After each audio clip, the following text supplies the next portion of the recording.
gotta still type that stuff though. Type what stuff? That we're going live Oh, at youtube.com/BS fine. Trophy. Well, we're live now. Welcome everybody to the people that probably just came in. Hi, how you doing? Hi. We just went live. Hello, how are you? Kyle, how you doing, mate? I'm in a lot of pain. Why's that, bud? My back is killing me. My neck is like all throbbing. I've had that.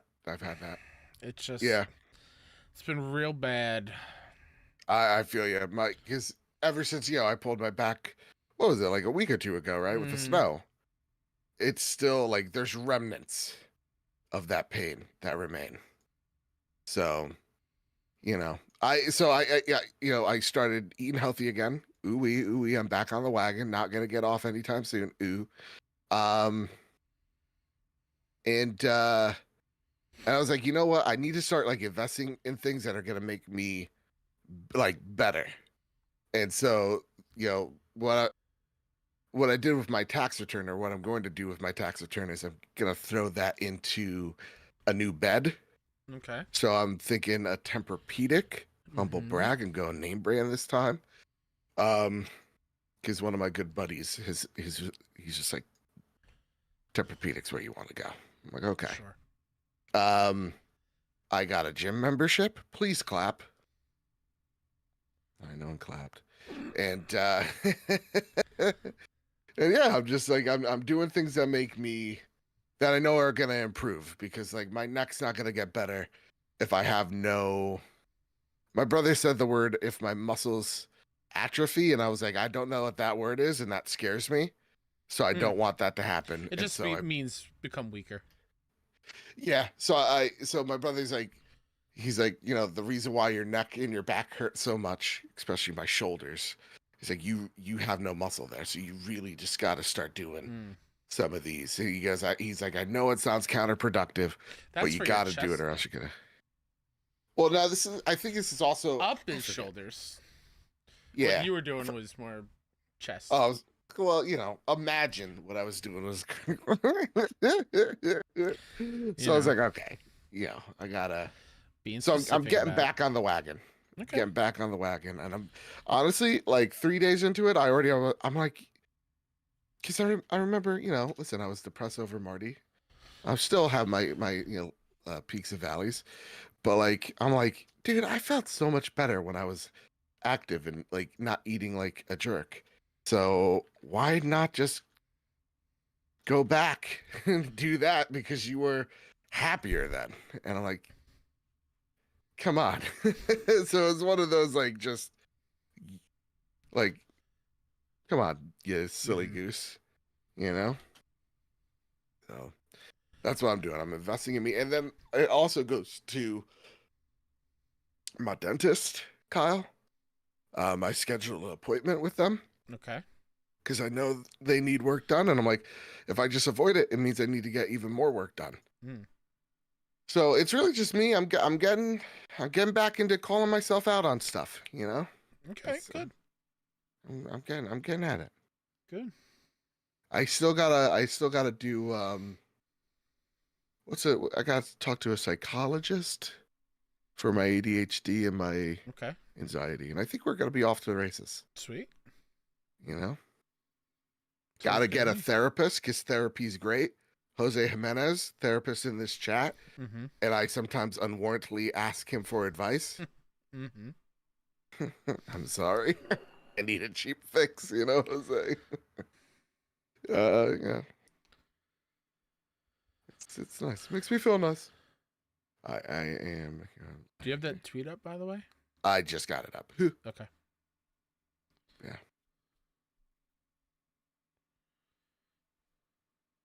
Ooh, I like this. I'm gonna use his name too. This is great. It's a name that's so good. I just got one last question. That like you're never gonna forget it.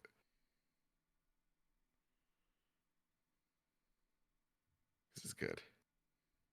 Kyle, how you doing, bud? You already asked me. I'm in pain. Yeah, but I mean, like, it was before show. Now that everybody's here, hello, everybody. Well, we're For still those in the of we just got to play the game still. We're still in the pre-show. yeah, but I'm like, but that was before the pre-show. I want to know how you're doing, bud. Oh, we have a pre-show? Since when? Okay, this guy, he's all business today, but people, What are you he's all talking business. about? I just Don't want turn to. this on me. Want You make sure asked you're me. good. You did a mini TED talk, and then you asked me again. Again. This goes back to why I need those ADHD meds. You know, I'm forgetting, and I need to get on it, Kyle. I'm doing stuff at the same time. I'm doing stuff. Yeah, no, That's I my get it. excuse. All right, Kyle, As what am are we I. playing here? Explain the rules for those of who may be new. This is our pre-show. Yeah, Kyle has games. we played it last week. Had a great time. We're looking at screenshots from a game, and we have 6 guesses to figure out what game it is. If we're wrong, it'll give us a different screenshot that will help clear our thinking process a little bit with little hints at it. Okay. So yeah, we'll get All right. into Cool. Cool. And audience, please help us it. out. Yeah, we because need the chat big time. God knows this is confusing Big already. time. There were a couple last week that we did not get without Yeah. you. I have no fucking idea. I have none at all. This Like looks like I'm trying to think of his hair. right. This looks like Mega Man. I also was thinking Mega Man. Right? Let's just do Mega Man X. Let's just see. Yeah. Let's just see. And if the number turns yellow, that means we're in the right franchise, wrong game. Okay. Definitely not. Look away. 86. This definitely looks like. This looks like a Kyle ass game. Hold on. This looks like an indie. It's gonna make you cry. Is this a space for the Unbound? Hey! Wow! What did I say? What did I say? This is a Kyle ass game. Hell yeah! And I was right. Wow! Look at me. Yeah. Look at you. What do you mean? I would say honestly, it wasn't the cranes in the background. It was the this white box of how you traverse through the world. All the stuff. Yeah. Okay. Sweet. Here's the next one. Let's see this. 619. 619. Oh boy. Splatoon. Are you sure? No. Part of me, like, I don't think you're wrong. Man, these pop-ups are egregious. Part of me doesn't think you're wrong, but part of me also was like, what do they throw a curveball? What if this is from the Smash trailer? Ooh. The initial one? Let's see. Let's give it a go. Let's Which look at Splatoon do you want to put in there? First one? Let's do the most recent one. Most recent? Also, everybody, hit that like button. Hit that No. square button. It's Still not can. It says Super Mario RPG. Really? That only got an 81? I mean, if I looked, would that be cheating? Yeah. We'll go Yeah. with it. We'll go Super Mario RPG. Let's see. But like that looks like the Mario blocks that like disappear. No, it definitely does. Yeah, so it has to be Mario. Mm-hmm. You want to do Legend of the Seven Stars? Is that it? No. Okay. Okay, Wii but U. it's in the right RPG. It's in the right franchise. I wonder if it just counts all Mario games. Is this what was the Wii U one? That No, people the left? Wii U one was like kind of top down. Well, this is I kind don't- of top down. I don't know. Is this not 3D World? Oh wait, it says was 3D World on? Ooh, Yeah, Hida says Captain Toad. Oh, I'm gonna say Captain Toad. Let's go, Captain Toad. The ladder. Oh, the ladder's a good call. If it's not Captain Toad, I'm leaning towards Okay. 3D World. Oh, there it is. Wow, Hida, look at you. Good job. Ooh-wee. Ooh, Well wee. done. Sean, what up? Look at that. Okay. Well done. What is this, Kyle? Okay, old school, thinking RPG right off the gate. Right. Yep. Once the 3 pop-ups go away, Wendy's. Chrysler? Is that a Chrysler? I don't know cars. Let's see. No, that is a Genesis. That is a piece of shit car. Okay. Sorry, Genesis owners, but you know what you got. Okay. It's that Toyota Corolla you get out of Like here. this, like stocky pixel dude Right. is, I think, maybe a little too stocky for Final Fantasy. Could it be like no, it could be like a Dragon Quest, right? That's like a blind spot for me. Right. Exactly. That's why I go to you. Or what's I could what's totally like be Chrono? wrong too. Chrono Cross? It's not Chrono Trigger. No. All right. Fair enough. Chrono Cross is PS1. Oh, okay. Okay. Again, like 5th gen RPGs, Yeah. totally out of my wheelhouse. Part of me wants to go with like a tell me what you're gonna go Suikoden with. or like a Xenogears. Honestly, a Suikoden. I can see. Let's go Sean- Suikoden. Let's go Suikoden. Was it Chisholm? Chisholm? I don't think. Oh, I think boy. I know that. I'll go Because of my two. New York from home travel job, 12:30 to 9. I haven't had much time to listen to the podcast. My first fully watching live. Super excited. Well, thank you, Sean. Thanks for hanging out. Excited you're here, bud. I'm excited you're Sorry, I'm more excited that you have some time. here. Metacritic is too old. Too old, so it's an oldie, which we kind of figured. So Now, it I can't wonder if be this is Final Fantasy. blurred on purpose to not just give it away. He just says Final Fantasy 6. Okay, again, that is maybe my But- blind. That is not maybe. That is one of my Final Fantasy blind spots. So, boom, Chisholm. there it is. Yeah, Oh, wow. Dude. He is like our guiding goddamn light. yeah, that's good. That's good. You know? Dang. Oh, okay. All right. Guys, I'm coming off super caffeinated. Coffee was a bad choice. I mean, I it's a bad apologize. choice. I'm gonna be How- off the walls what do you this episode. All right, Kyle. This looks like one of those I was gonna say the educational PC games. exactly. You know? That is what I thought Time initially. to click. Once one of this those- coconut oil shampoo goes away. Whoa. I need a conditioner, dude.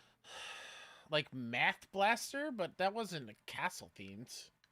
Could it be the Zelda game that everybody hates? Oh, the one on what, CDI? Capri says Monkey Island. Okay. You know what? Let's go with Let's just let's do go Monkey with Island. Let's Mr. Capri. Let's see. Okay, let's figure this out. We'll do the first one. Nope. God damn it, Sean. 89. 89? Okay. Okay, so it can't be that Zelda game. Nope. Could it be like the Toe Jam and Earl? Could be. Like the most recent one? Yeah, Back in the Groove? perhaps. Yeah, let's try. No. No. Original platform PC. PC. Oh, boy. 89. What is Guys, with I'm this piggy bank here? Yeah, This chat. is What not are we Deltarune, right? thinking? You think it's Deltarune? I don't know any of those games. I just know it's a black background. You know? Yeah, I don't. Could have phoned a friend. Let's just. I'm putting in Math Blaster because there's numbers. I don't think it's Alright. right. Sure. No. No. It's that art It's- style though. Okay. There's this game called Pizza Tower everybody's talking about. Oh shit. It could be You- Pizza Tower. It's that art style. Right? Boom, there it is. Wow. Was look that- at was that in us. chat? No, that was just my dumb brain. Oh hell yeah. Oh wow. I know Mike really loves this game. Yeah. Yeah. Cool. Couldn't be me, but I'm glad people like it. Yeah. It was at the Game Awards. The devs were there. It's great. Was it really? Mhm. Oh, nice. You know, I feel like we miss our opportunity. It always comes around and we just we should have went to the New York what's it Game Awards. I don't have $75 for a ticket. Patreon.com/PS Trophy. We could have just threw it up to Patreon. We could have went. We could have met Neil, Kyle. Yeah, we could have. It'll happen. All right, fair enough. Jeez, this guy can't be bothered, you know? What are you talking about? Oh, Neil Druckmann will come to us. No, that is not what I meant. Remove waypoint is up here in the corner. Remove waypoint. Huh. It looks Ubisoft-esque, like, Right. font. It couldn't be Avatar, though. No. What were we 'Cause thinking? that's Ghost not- Recon? Let's just start Honestly, there. if it gives us Tom Clancy, that does even help. What was the last one? Breakpoint? Yeah. uh, Let's try Breakpoint. is it? No, it is nope. not. Okay. Mammoth Main Mammoth. Lodge. 78. Okay, it's a 78. How is this? This has got It's a Tom Clancy game. It has to be, right? Yeah. Chat. What After rejecting Silk Song for the showcase, Kyle calls Neil to him. What a good year for him. Well, Division wouldn't be a bad guess, but I don't think there's like open wilderness like that. No. What's a game that? Because I think there's a pattern here. Could this be Palworld? No, Why not? I've never really seen much of it. I think They don't- Palworld's in the 80s. Square Oh, also right. It's a Metacritic score of 78. Captain Logan says Far Cry. Which one though? Could be Primal. No, I mean, why not? Primal was back in the prehistoric age. I'm pretty sure they wouldn't have main lodges, would they? You made a camp. Fair. I think You there know was what? a I'll put it mammoth in. on the cover. I'll put it in. No, there definitely was. Let's see. Listen, I could be wrong, but I'm not. Oh, Stadia. Oh! This is Riders Republic. Oh, Republic. Okay. Boom. Wow. How did you know that? Because it was an Ubi game. My initial Right. thing was Ubi. And Nice. then Mammoth Main Lodge. Again, like a ski lodge. Okay. And then seeing all these platforms and a bike. And it's Yeah. fairly recent. Like Stadia was in this list. Yeah. Riders All right. Republic. Fair enough. Fair enough. Good game. I need to play more of it. Yeah. How many more you want to do? You want to do 2 more? Yeah, let's finish up where we ended last Yeah, week. yeah. This is perfect. This is perfect. Okay. Oh boy. What sim SimCity. What sim SimCity. shenanigans is this? Which one though? 2000? Excuse me? What? Just no SimCity. That's No. Sin. Let's just do that one. It's definitely a it's in the- SimCity. It's in the franchise. It's in the franchise. All right, so let's take a look at this. And 2000. it looks like it's yeah. Boom. Y2K, let's go, baby. There it is. Wow. Look at those trees. Look at that. Look at those I trees. remember trying to play SimCity and it always crashed my Packard Bell. Shout out to you, Packard. Mm. Okay. Fighting game. Oh, this is a fighting game? It, Tekken. it has to be. Tekken. You think? Let's do it. Yep. Give me a goddamn challenge here, game. Tekken, which Tekken though? First one. Okay. Part of me is lost. thinking What? you're not wrong, because I think Nina wears purple. Right. I think. Boom, look at you. I've never even played Tekken in my life. Hell yeah, though. Joe. That was good. I was thinking Virtua Fighter for a split second.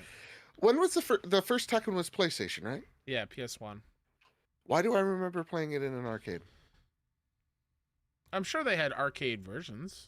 Right? Probably. Yeah, most do. Okay, fair enough. Oh shoot. Okay. All right, friends. Thanks for Oh, joining us on this lovely game Pre-show. Joe, should I just go straight into like the music and then into the show? Let's just do it, guys. I'm ready. All right, chat. We will be back in a second.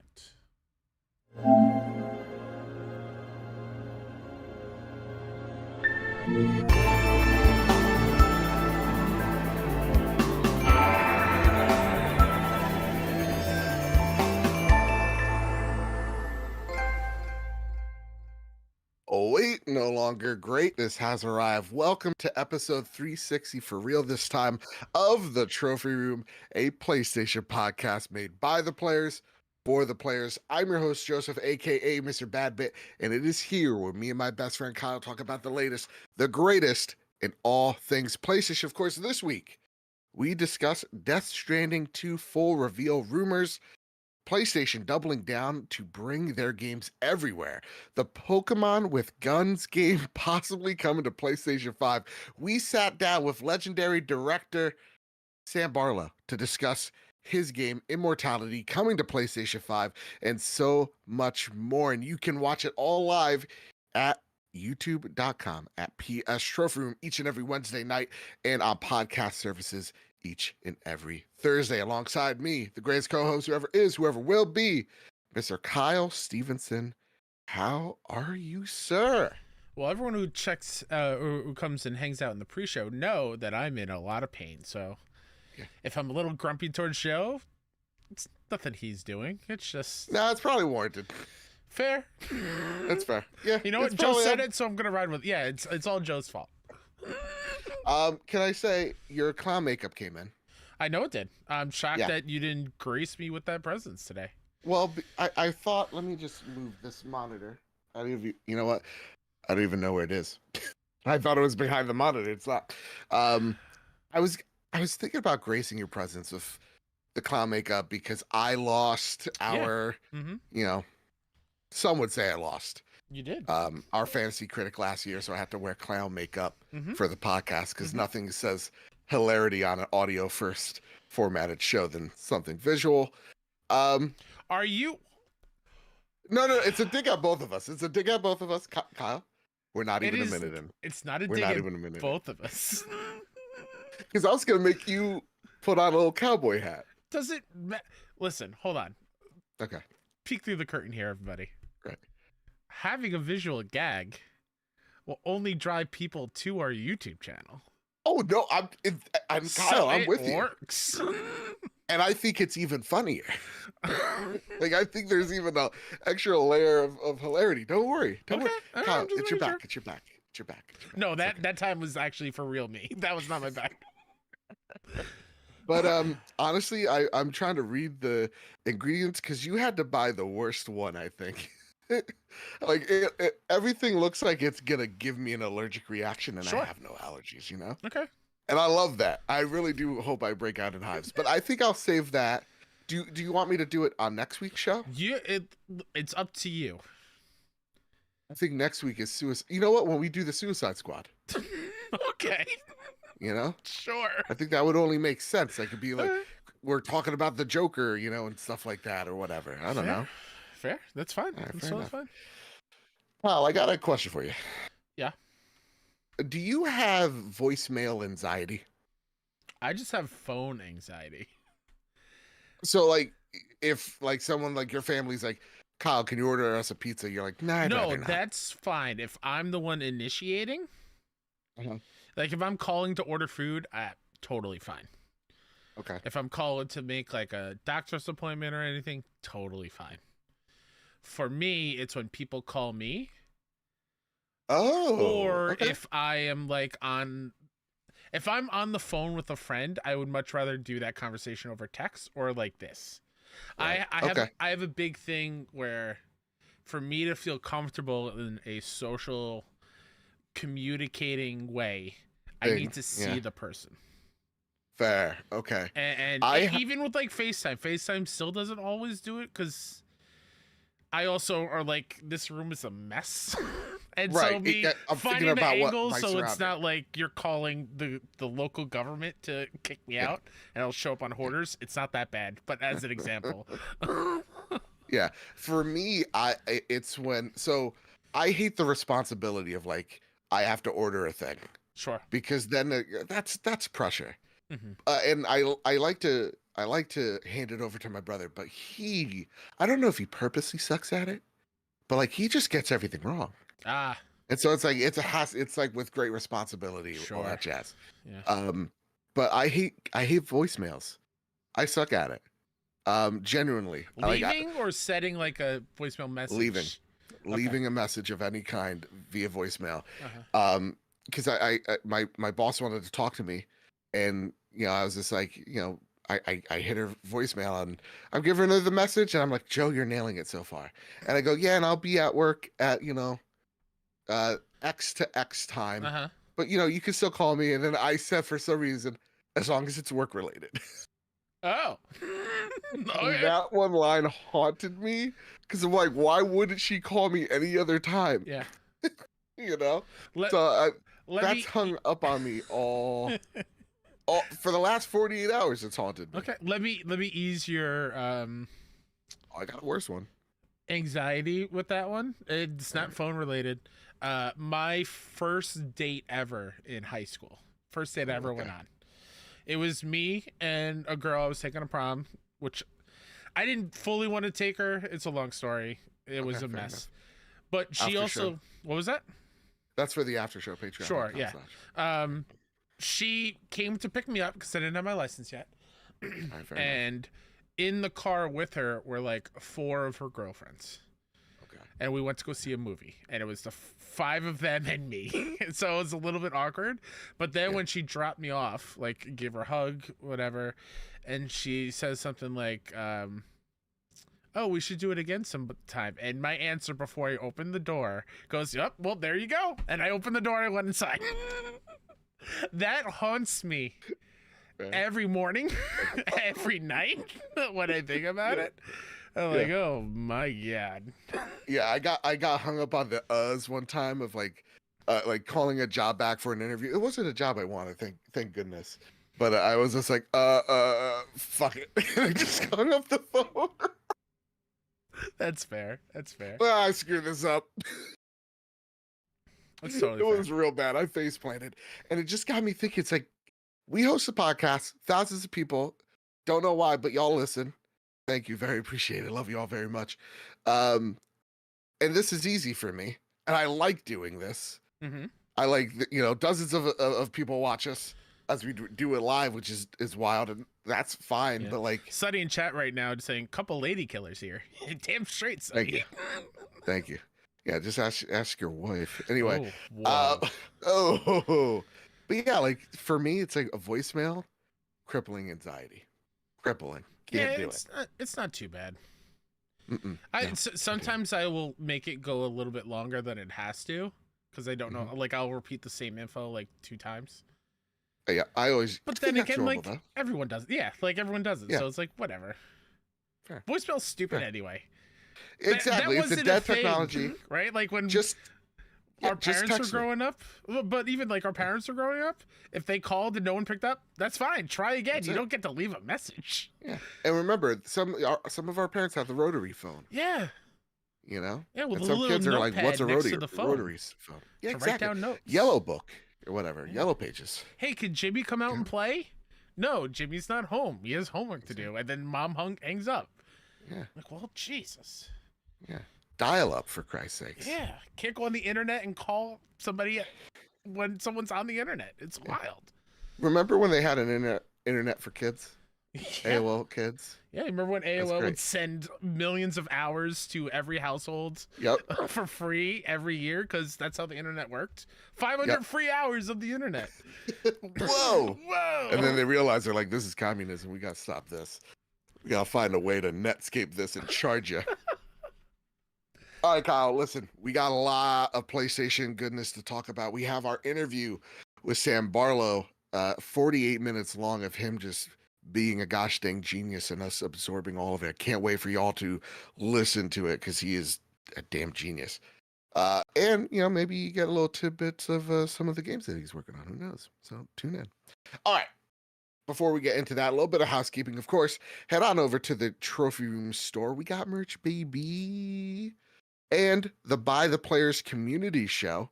This month, we are talking all about Final Fantasy VII Remake. And if I'm not mistaken, we are having that conversation on February 17th at 9 a.m.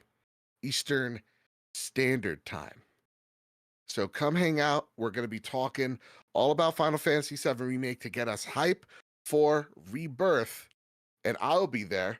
And since I've already played Remake and have fond memories, I'm playing Final Fantasy VII, the original, for the first time ever. Remember, as a kid, I was a platforming boy. I was never an RPG kid.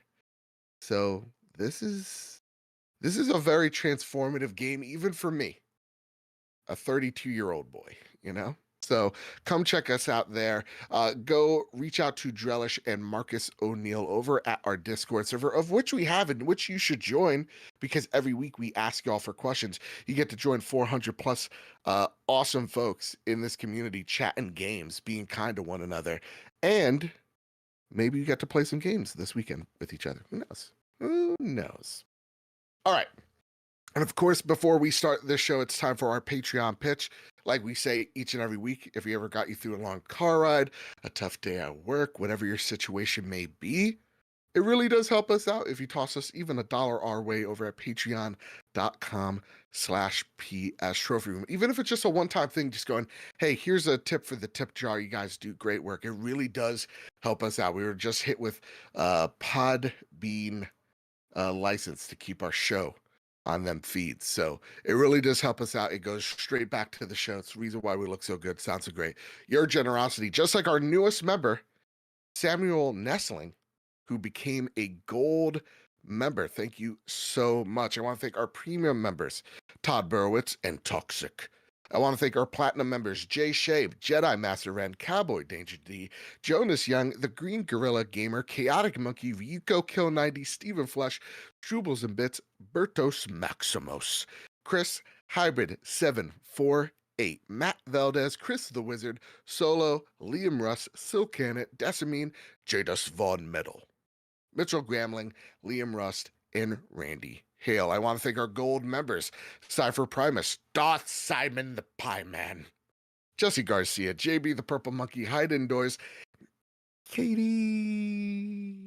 Kevin Mitchell, Kevin Diaz, Marcus O'Neill, Red Arrow, Aegis Hermit, Andrezor, Astronaut Jr., Winter Gamer, Robbie Bobby Miller, Brenton Zachary, Captain Logan, Final Fan XZ, Hambone, JD Dillinger, Stone Cold E.T., Tino Sixspeed, N. Johnson, Sean McKenzie, Rick Arrington, Spam and Bayman, Matthew King, Duh Overlord, Dewane Raksha, Drellish, Rick Davis, and Lord Commander Suddy. Thank you all so much for your generosity. And now, Kyle, it is finally time to square up the news. First bit of news that needs to be squared up comes from Zarmina Khan over at PS Lifestyle. Zarmina writes, PlayStation committed to bringing games to PC, mobile, and cloud. Sony Group CEO and Chair Kenichiro Yoshida has reiterated that the company's PlayStation division is committed to bringing games to PC, mobile, and cloud platforms. Yoshida reaffirmed this commitment in a November 2023 talk with Norges Bank Investment Management, which surfaced online and started making rounds this week. Sony has stood by its policy of not releasing PlayStation first-party games on other platforms day and date with its consoles, but Yoshida has said that the future of PlayStation will be quote-unquote ubiquitous. Wherever there is computing, users will be able to play their favorite games seamlessly, Yoshida said via Insider Gaming. Why PlayStation will remain our core product is we will expand our gaming experiences to PC, mobile, and cloud, end quote. Sony has set up a mobile gaming division within PlayStation, but it has yet to take off. It's unclear if the company will change its stance on PC releases, but it has already made strides on the cloud gaming front. Currently available to PS Plus Premium subscribers in select regions, PS5's cloud streaming service has garnered positive reviews, with players noting that it works almost flawlessly and supports a large catalog of games. Now, Kyle, the leak talked about expanding PlayStation Plus to more platforms. And when we talk about the leaks, sorry, it's the Insomniac hacks revealed that they want to bring this to more platforms because they see the ceiling with PlayStation. It's 47 million. They know that they are quite surprised with Extra. They are even more surprised of how well Premium is doing and want to incentivize more people to use what Premium has to offer. So, you know, I feel like every time we talk about PlayStation expanding, you guys know what we think. We don't particularly care because every time we talk about it, you know, Talk for we yourself. talk about it, we I've always gone have to through bring up 8 computer monitors. Every time we talk about it, I punch a hole through it. How dare they? So yeah, you flip your table, you break your Yeah, no. room. I'm in Yeah, so much debt just to repair things week to week. It's the insane. Patreon money just goes to the holes in the That's all wall that you keep happens. making. Exactly. How dare PlayStation games play on a keyboard and mouse? Ugh. But I wanna put in a question from Bertos Maximus, who writes in just like you can too if you join the Discord server or you add us at PS Trophy Room on X. Only kidding, it's Twitter. Bertos writes in, I've just got one question for y'all, and it's a doozy. What do you want to see? Sorry. I put the wrong questions here. Oh, there you go. Okay. Here you go. I got it. My tainted brain writes in, Bertos, you come later. I suppose a question about games going exclusive on a platform subscription. Do you think this would affect sales on other platforms when the exclusivity has finished? For me, I was hyped behind Immortality has disappeared, where I was once interested, but then frustrated because of the exclusivity. Now I'm apathetic. And the reason why I throw this to you is like every time a PlayStation game comes on to PC or lands on Steam, we always talk about what are the concurrent numbers of folks playing this game, and we kind of we talk about like, oh, it's only 60,000 for The Last of Us. It's so prestigious. Oh, only like 80,000 for God of War. It's God of War. So I want to know, Kyle, do you think that PlayStation's delivery of PC games needs to change? Do you think it will change? And when do you think we're going to start seeing PlayStation first party games that are not multiplayer land day and date onto PC? Do you think that that's the possibility? Um, to answer the first part of the question, I don't feel that kind of hesitancy when games come to PC, just because Right. which I think is what your first part of your question was. Yeah, it was. Just because as a PlayStation person in the ecosystem already, I'm gonna play it day one on my PlayStation, so it Right. doesn't bug me when a game comes to PC, and I'm not rushing out to buy it just because this isn't where I want to play my games. So I don't think that's a question I can accurately answer for that one. But on the flip side of where Tainted Brain was talking about Immortality hype, I get that because it has happened to me in the past. I've used that example before of when Rise of the Tomb Raider was on Xbox for a full year before it came to PlayStation. That killed all the hype I had for it. And I love the first Tomb Raider. And then for me waiting another additional year, other games came out and just got buried. It took me another 2-3 years to play it. So it's a little different now because the games that I'm excited to play on my PlayStation that haven't been out there yet are indies. And I'm okay with waiting for those because those are already, as much as I hate it, a niche thing. And so those things excuse me, those things won't get spoiled for me like major big games out there, which I feel which is harder to avoid unless you're Green Gorilla when it comes to Last of Us Part 2. So I'm excited when indie comes to PlayStation later because I finally get to play it in the way I want to. But when it comes to PlayStation games day and date on PC, when we'll see that, I'll never say never, but I don't think it's going to be for maybe around PlayStation 6 time. That's the only that I don't think it's anytime soon. Yeah, I think the box is still important. I think cloud is going to be important as well. And I think PC and definitely mobile is going to be very important to PlayStation. But I don't think you're going to see them day and date anytime soon, as they've made their case. PlayStation is still the bread and butter of what Sony does. So it is the the biggest pillar of what they see the future of PlayStation being. So I don't think that exclusivity is going is going to change. I think it's going to move though, because I think you're right. There is part of me, and I wish we could have asked Sam this, but a part of me that when I see a game that was once on Xbox come to PlayStation, there's few and far between, few examples where it kind of gets me going, oh, I'm really excited to play this game, because part of it's like it's old, right? Like in my consumer mind, it's like, oh, I know Yeah. I could get I that mean, on sale you right now, and you're famously charging me full said price. old games are old. Right. Yeah.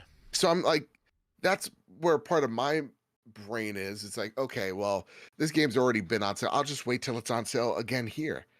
And I wonder if that is a big metric or something that Sony isn't too, scared of, if that makes any sense.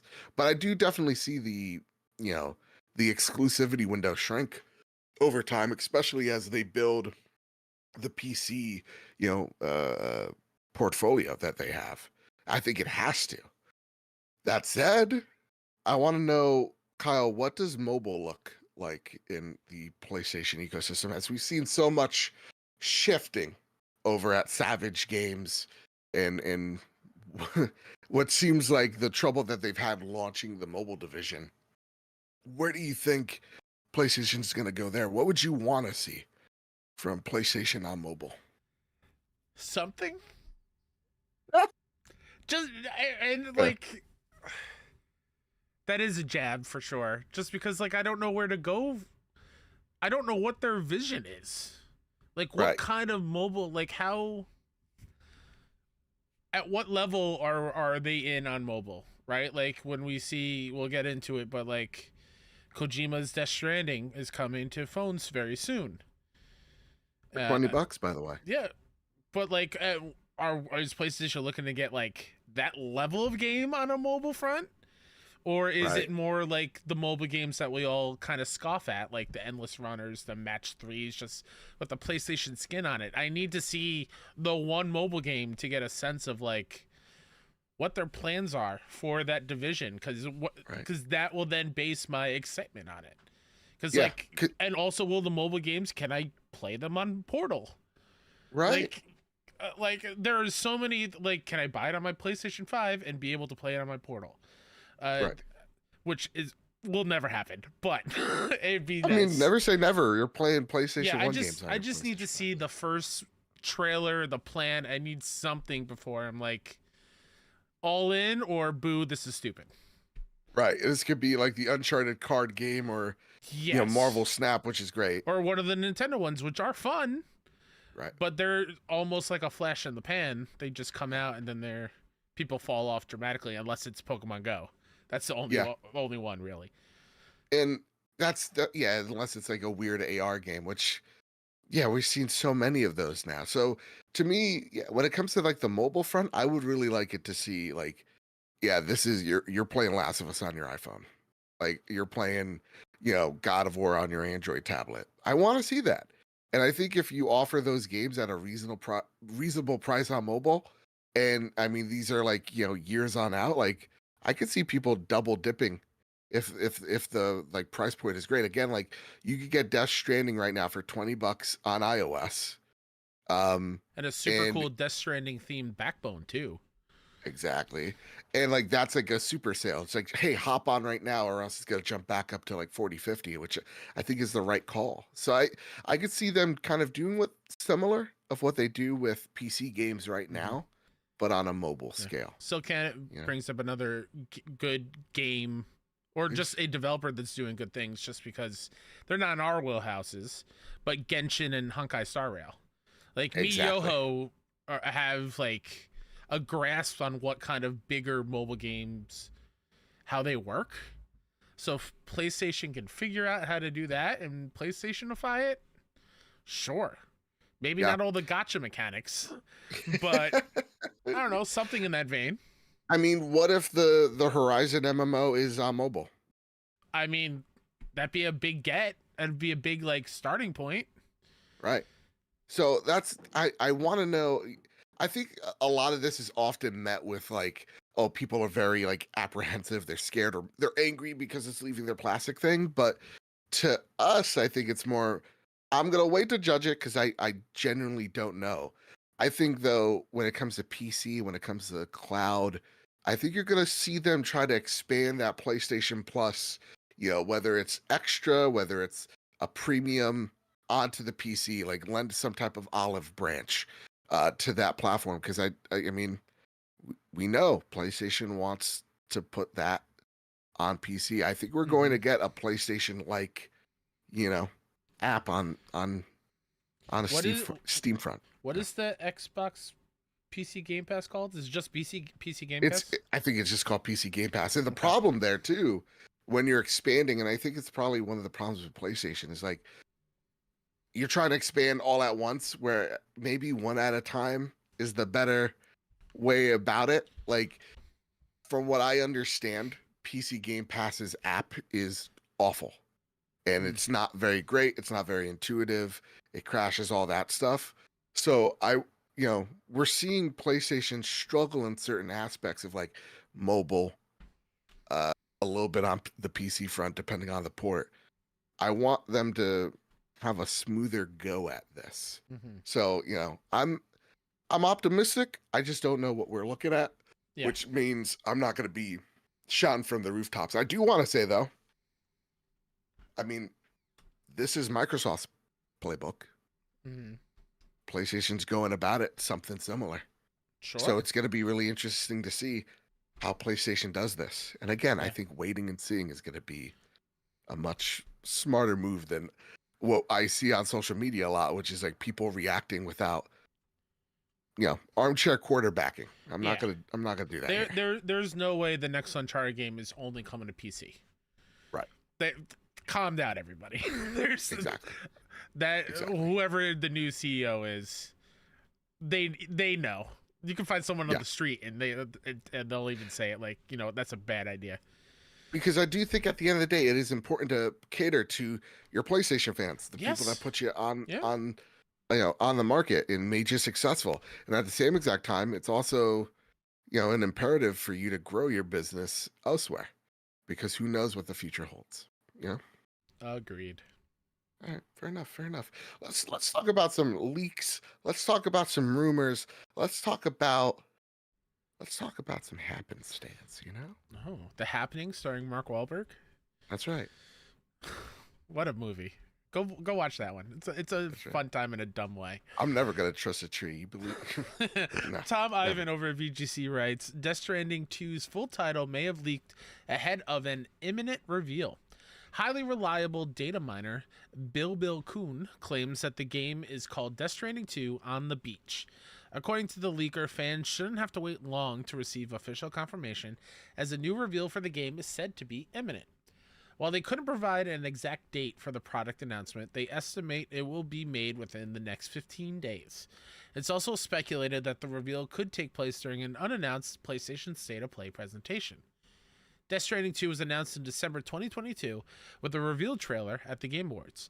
The trailer for the sequel, which will be published by Sony for PS5, stars Leah Seydoux, who played the character Fragile, or what was it? Fragile, not Fragile? Is that what she says in the game? She said Fragile. I think she has a line in the game that says, "I'm fragile, not fragile." I think. I could be making that up. In the first game, it also confirms that Norman Reedus will be returning and notes that Troy Baker will star too. Sony published Death Stranding for PS4 in November 2019, and 505 released it for PC in July 2020. A director's cut hit PS5 in 2021 and PC the following year. The game has been played by 16 million people across all platforms, including subscription services like PlayStation Plus and PC Game Pass, according to Kojima Productions. The company announced last month that it has teamed up with A24 to bring a live-action film adaptation of Death Stranding to the big screen. A24 is the film distribution and production company behind movies like Everything Everywhere All at Once, Talk to Me, Uncut Gems, Midsommar, Lady Bird, and Moonlight. Quote, the film promises to delve into the mysteries surrounding the apocalyptic event called the Death Stranding, which blurred the lines between life and death and brought forth nightmarish creatures into a world on the brink of collapse, end quote, said Kojima Productions. And in an update, Until Dawn, the PS4 horror classic from Supermassive Games that's set to be turned into a movie, will reportedly also be getting new versions for PS5 and PC. The suggestion comes from Bill Kuhn, a reliable PS Plus leaker, who claimed only yesterday that Death Stranding 2 will sport the subtitle On the Beach. The leaker claims the new versions of Until Dawn will be announced within the next 2 weeks, just like the Kojima Productions sequel. Ooh wee. So 2 leaks from from the same source, 2 days apart. Kyle, Joe? what are your thoughts on this? You believe this man? Believe this person? Believe this fella? I would like to, but also I'm, blame what my neck and back are doing to me in this moment. You're making your grouchy boy. I am leaning on, like, would rather not this Bill Coon just say anything. I want to be surprised in the moment. Like, I feel we're at that case. I know we're on different sides here. It's fine. I realize there's some people that need to do this for their jobs, which is fine. I'd rather go surprise in the moment. Right. Like, if I know everything that's coming soon, like that kind of air of mystery is what I really enjoy about game announcements. Yeah. So that's a bummer, but I think 2 weeks is a good time frame. Mm-hmm. It's a little after Suicide Squad comes out, which is a little strange. Unless it's next week, like the week of Suicide Squad. Don't quote me on anything. Don't quote me, Bill Coons. I don't know. I mean, they already had a state of play for themselves, but yeah, Helldivers, one would assume, yeah. Mm-hmm. That comes out on February 8th. I do think you see a state of play before Helldivers. I think Helldivers gets one last push. I think you get both these games. I think PlayStation is going to be wheeling out both of these to you by saying, hey, this is what you could probably get excited for this year, maybe early next year. But they really got to start showing you the roadmap of stuff to get excited. Now, this year is going to be slower, and you're seeing more remasters being pumped out by them. And I think Until Dawn just makes sense because this is, something that's going to be a movie property for them in the next, year to 2 years. So it does make sense for Until Dawn to have the remaster treatment. And if I'm completely honest, I think it needs it graphically. I remember playing that with my girlfriend back in November, and it was looking a little rough. So I can understand why. If they can update the facial animations in Until Dawn in this remaster or whatever it is, game changer. Because some of those are not great. And again, product of its time. I don't hold it against it, but it's gotten better since that game came out. Like that technology. Yeah. And so Bertos Maximus writes in, I teased you at the beginning. Now you're here. I got one question for you, and it's a doozy. What do you think, or what do you both want to see in a Death Stranding 2? And what was your favorite thing about the first one that you would like to see in the second? As always, stay safe and keep on bringing that brilliant content. I really don't know where I would be without it. Much love, your friend from across the pond, and hashtag, of course, House Slanger for the win. Thank you so much, Bertos. Well, you know what? I'm not going to bring brilliant content for that hashtag comment. I'm going to dumb it down real big now. See, like I just did. I just talked like a caveman for no reason. What do you want to see out of Death Stranding 2, man? Death Stranding 1 is phenomenal. I'll die on this hill. I really enjoyed it. I'll fight you in the streets. Yeah. Never thought I would love like a walking simulator as much as I did. Yeah. My favorite thing is vibe a bad answer? I like the vibe of Death Stranding. I love the music that Kojima used. I think that just elevates the whole. It's similar to how like Alan Wake 2 at the end of a chapter you get like a little music during the credits. It's like walking from major place to major place. You get this beautiful music as you're just traversing the landscape, and there's like no loading or anything. It's just like, here, go, find your way, and it's just really, really beautiful. So if you can nail that, while I think updating what I think is the weakest point in the combat, if you update that and make that feel a little bit less obtuse as Death Stranding 1 was in my eyes, I'm in.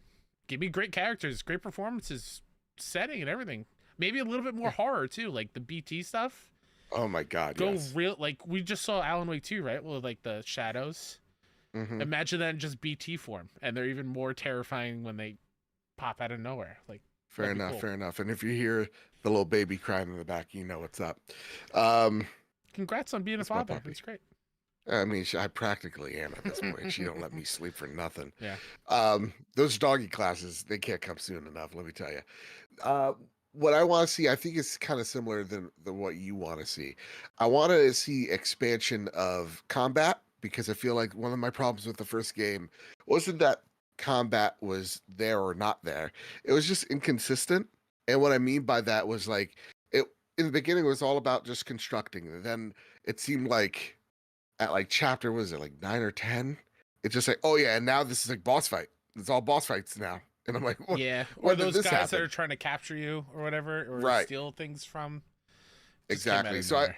I would want more of a depth of combat. So like I know there was like, you know, weapons that tie people up instead of killing them, right? And I love that concept of like, hey, if you kill someone, they turn into a BT, that type of stuff. That's awesome. I would love to see an expansion of that. Your choices and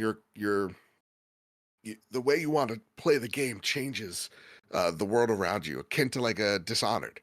That would really excite me. An expansion of the BT content as well. Mhm.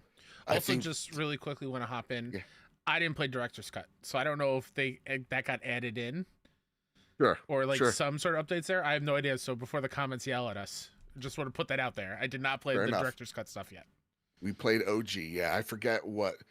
I mean, director's cut was also like an expansion of like Yeah, the there was cooperative like element. I remember the trailer too being like some Metal Gear Yeah, sure. stuff. Like there's a base Yeah, that I think Sam was going through. yeah. So I think yeah, adding a little bit more of that horror element with more cooperative elements as well. Like I don't. This is probably the first game where I don't want like you know couch co-op. I don't want to see another person. I think that what's important is like when they leave stuff behind for you. That's what I want to see an expansion of. So, just more of his crazy, wacky ideas is Yeah. really what it comes down to. Because I really, really enjoy that game. Yep. That said, here's an Until Dawn question for you, Kyle. Are you ready? Comes from my favorite name here, Poopy Pants MD, a doctor. Okay, I think, right? MD, that's a doctor. Yeah, it's a doctor. All right, he's poopy. Listen, don't laugh at the Poopy Pants No, legacy. I'm not laughing at the legacy. I'm laughing at the image I have in my head of you're very sick, right? You go to the doctor's office, the doctor comes in, takes your vitals, talks to you about a plan to help whatever you Right. got going on. And as this doctor turns to leave, it's just a brown streak on his white coat. And then you get the script and it says prescribed from Poopy Pants MD. I was like, okay. It's actually legible. Is it just like an emoji of a poop? Is that Yeah. what his signature is? Yeah. Like that's why And I'm you're laughing. You're like, I know like COVID usually takes away your sense of smell, but like it smells like shit in here. But then like he or she turns it on you, and they're like, no, I'm sorry, you're saying completely wrong. It's Poupée Ponce. It's not what you think it is. So get your head It's out French. of the gutter. Yeah, it's French. Well, maybe you change your name. It's like Okay. Target or Target. Yeah, Some Target. fancy people like to say. It's like when my great grandpa landed on Ellis Island, he thought the little accent mark would get in the way of an opportunity. Jeez. Anyway, I'm kind of baffled about Until Dawn. Was it that popular? Oh, Yes. it's so good. Yeah, it's, I remember when Until Dawn came out, and there was actually not enough physical copies Yeah. for people to get because even PlayStation was surprised at how popular and how well this game sold. So when they're saying, "Hey, this is gonna be a remaster because we're making a movie," Yep. yeah, this game's gonna do well. Yeah. And this is what really put Supermassive on the map in a big way too. So Until Dawn, I'm very curious of who's doing the port to it. But yeah. Also, don't quote me on this, but I think when it came out, and I'm probably wrong, but my memory, I think I'm right. Just say it with confidence. It's one of the first games I feel had like play it with stream, like your chat, and they have like an impact on some choices, or they can vote on some things. Like there was a Yeah. streamer mode, I think. I think it was a big deal for Until Dawn. And I just remember a lot of streamers streaming it and YouTubers playing it because it was just fun. It was Yeah. a good campy horror time. Like it doesn't take itself too seriously, I don't think. It's kind of what you want from a horror popcorn horror flick. Absolutely. Yeah. Absolutely. So yeah, no, it really was that popular. And now, that said, M9 Prime writes in. We don't really know what Sony has in store for us this year. And with the upcoming possible state of play, what studios would you like to see information from? And what would you consider to be a good surprise at the state of play? So, Kyle, I kind of want to re-engineer this question and go in reverse. Okay. Ready? We're going to back up. Okay. What would you consider to be a good surprise at a state of play in February? What would that surprise February be? level reveal, or like what I want? Or are they one and the same? I think they're one and the same. Because to me, I think it's all about expectations. Sure. I think a lot of people like to get their expectations a little bit out of proportion when it comes to like state mine of play. is out of proportion. All right, fair enough. Because I think one of the first state of plays was around a February, and it ended with Final Fantasy VII Remake. And we got like an actual trailer for the first time, so it wouldn't be totally out there. But I'm gonna give a visual clue. All right, and you're let's see if you can figure it out. Audio listeners, I'm sorry, Joe will talk it out. Yeah. Okay, you ready? We'll talk it out. It's a DualSense. What color is the DualSense? Blue. Oh, blue point. Yeah, that's what I want. I think that's Look at charades. There is so much uncertainty and so many rumors and so many different projects that we want to see them tackle. Like they even mentioned it wasn't last holiday season. I think it was 2022 holiday season, where they tweeted out and they listed like 15 different franchises it could be, like little hints at each one. I just want to know, because I'm ready for another Blue Point remake masterpiece of whatever it is.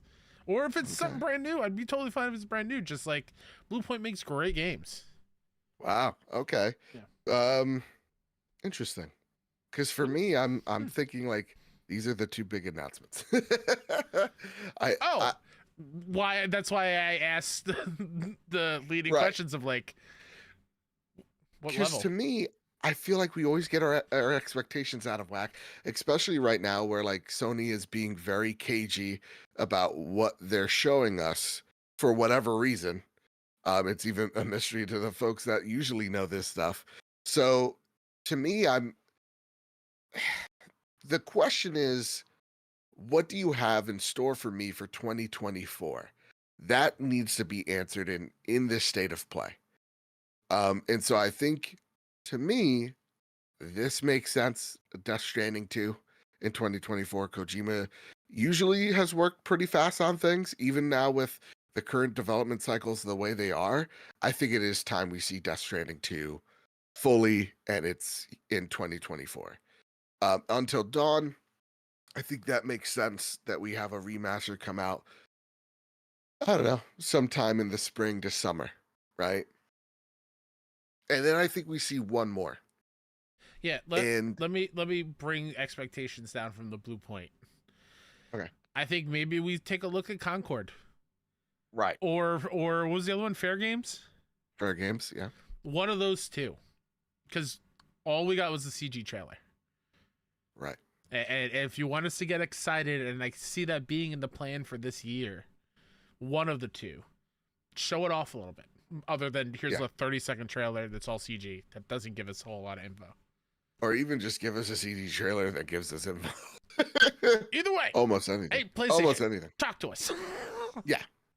So I think that's what needs to be answered. I need to see what Stellar Blade looks like, right? Give me more Rise of the Ronin. I think this needs to be a state of play that has more substance to it. And I think, it needs to be and capped with Final Fantasy VII. That's the thing that's going to bring it home. But even then, I'm like, is that a lot of expectation, for place? I don't know.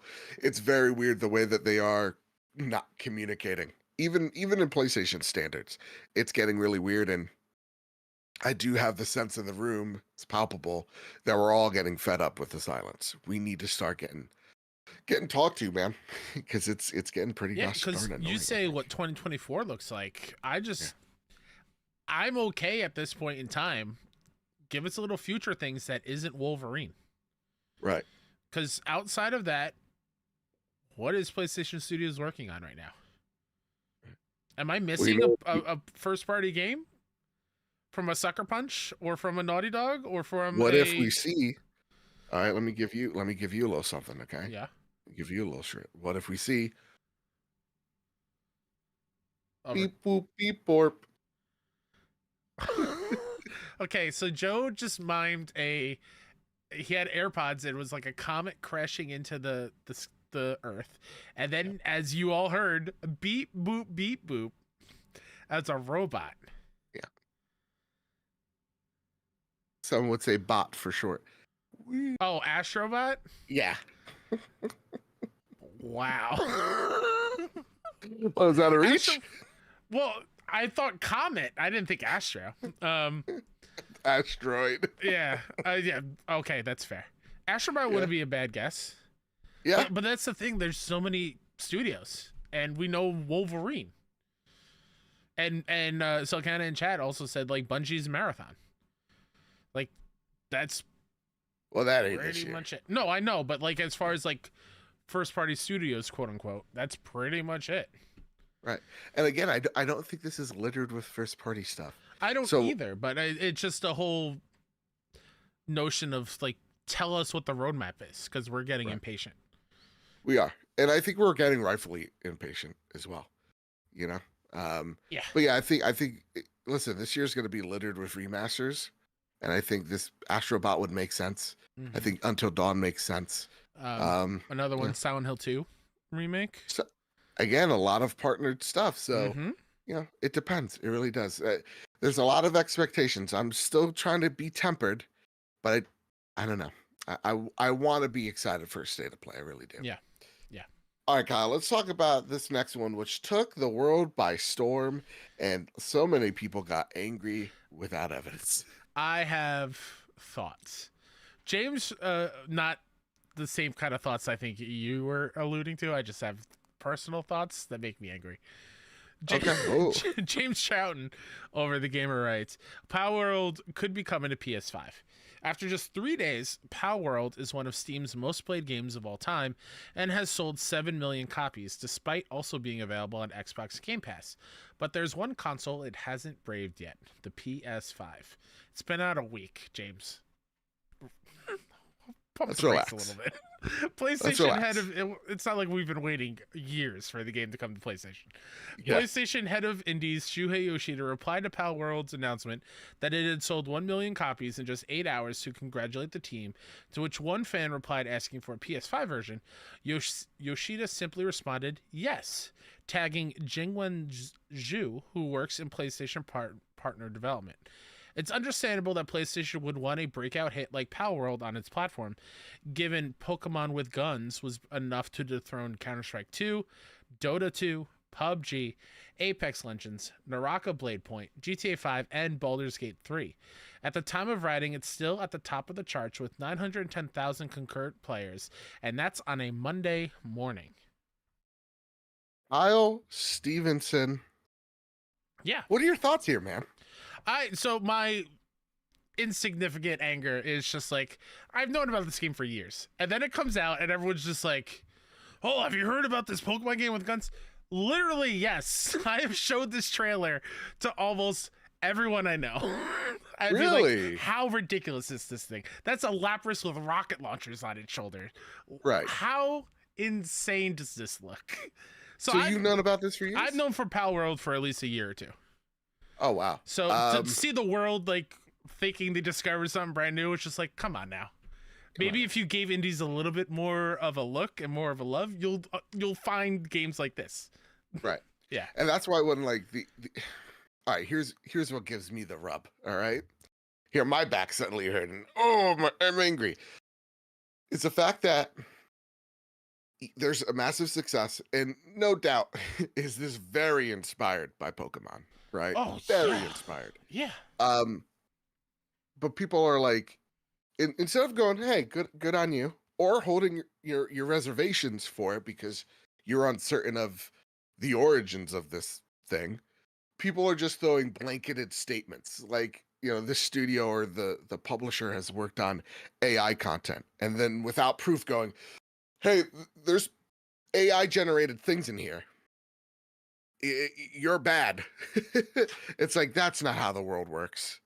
Like, you have no evidence to support these claims. And then they move on. They go, "Well, we did find this," and this is where I get angry at games journalism. Twitter user X525 anime, image here has posted this model of how, they have copied original Pokemon.